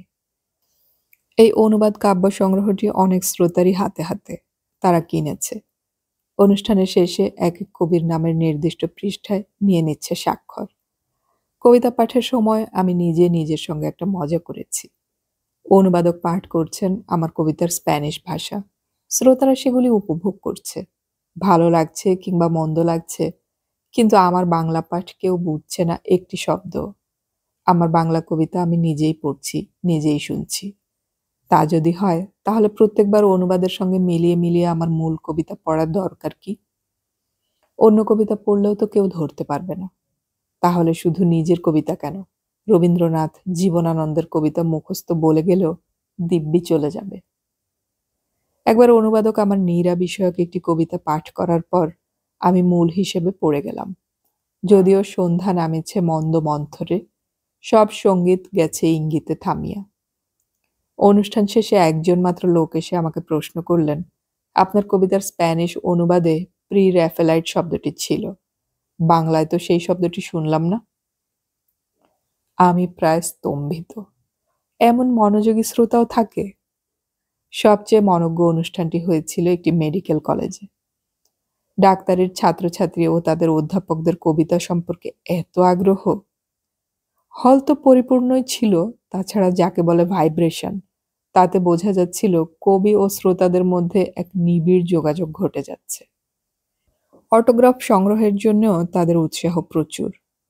শুধু তাই নয়, পরদিন ওখানকার একটি ছাত্রী মেডিকেল কলেজের অধ্যক্ষের লেখা ধন্যবাদপত্র, একটি কলম ও গালে একটি চুম্বন উপহার দিতে এসেছিল।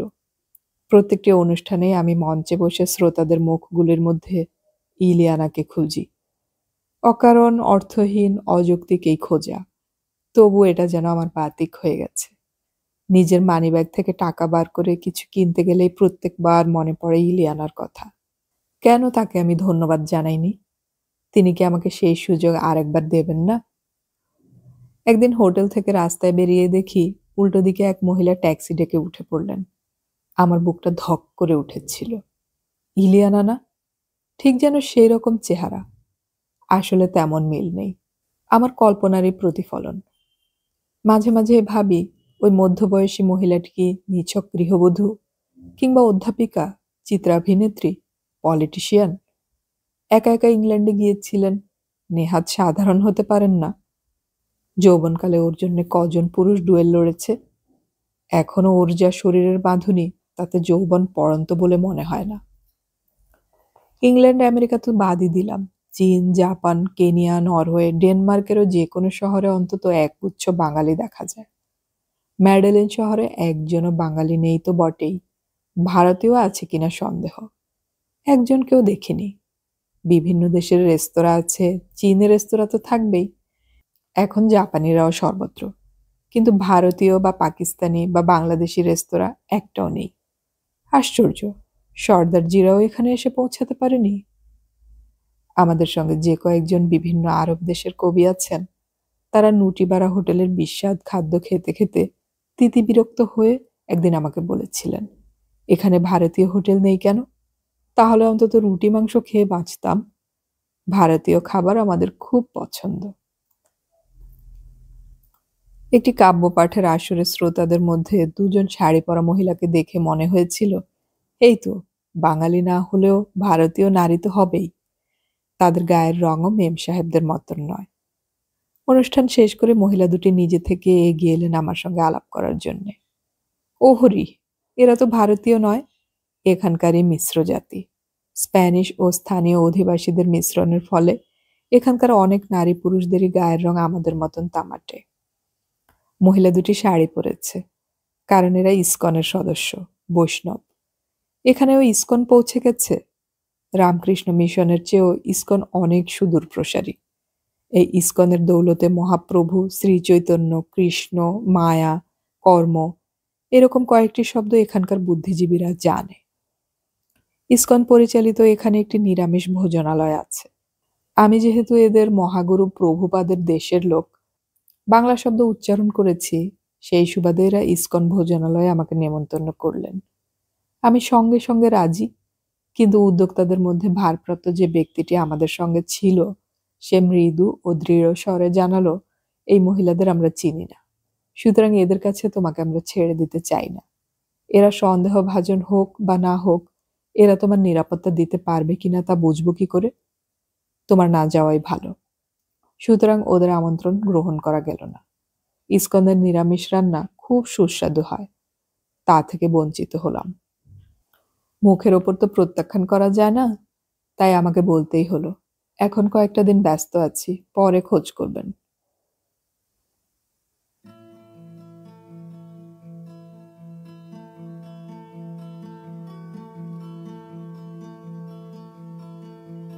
এতক্ষণ আমি পড়ে শোনালাম সুনীল গঙ্গোপাধ্যায়ের লেখা ভ্রমণ কাহিনী বিজনে নিজের সঙ্গে এর দ্বিতীয় পর্ব। গল্পটির শেষ পর্ব আমরা খুব শীঘ্রই আপলোড করার চেষ্টা করব, শোনার আমন্ত্রণ রইল। অডিও কথনে আমাদের গল্প পাঠ ভালো লাগলে চ্যানেলটি সাবস্ক্রাইব করে রাখুন এবং বন্ধুদেরকে শেয়ার করুন। আমাদের গল্প পাঠ আপনাদের কেমন লাগছে তা কমেন্টে অবশ্যই জানাবেন। গল্প পড়ি, গল্প শুনি, বাংলা গল্প ছড়িয়ে পড়ুক সবখানে।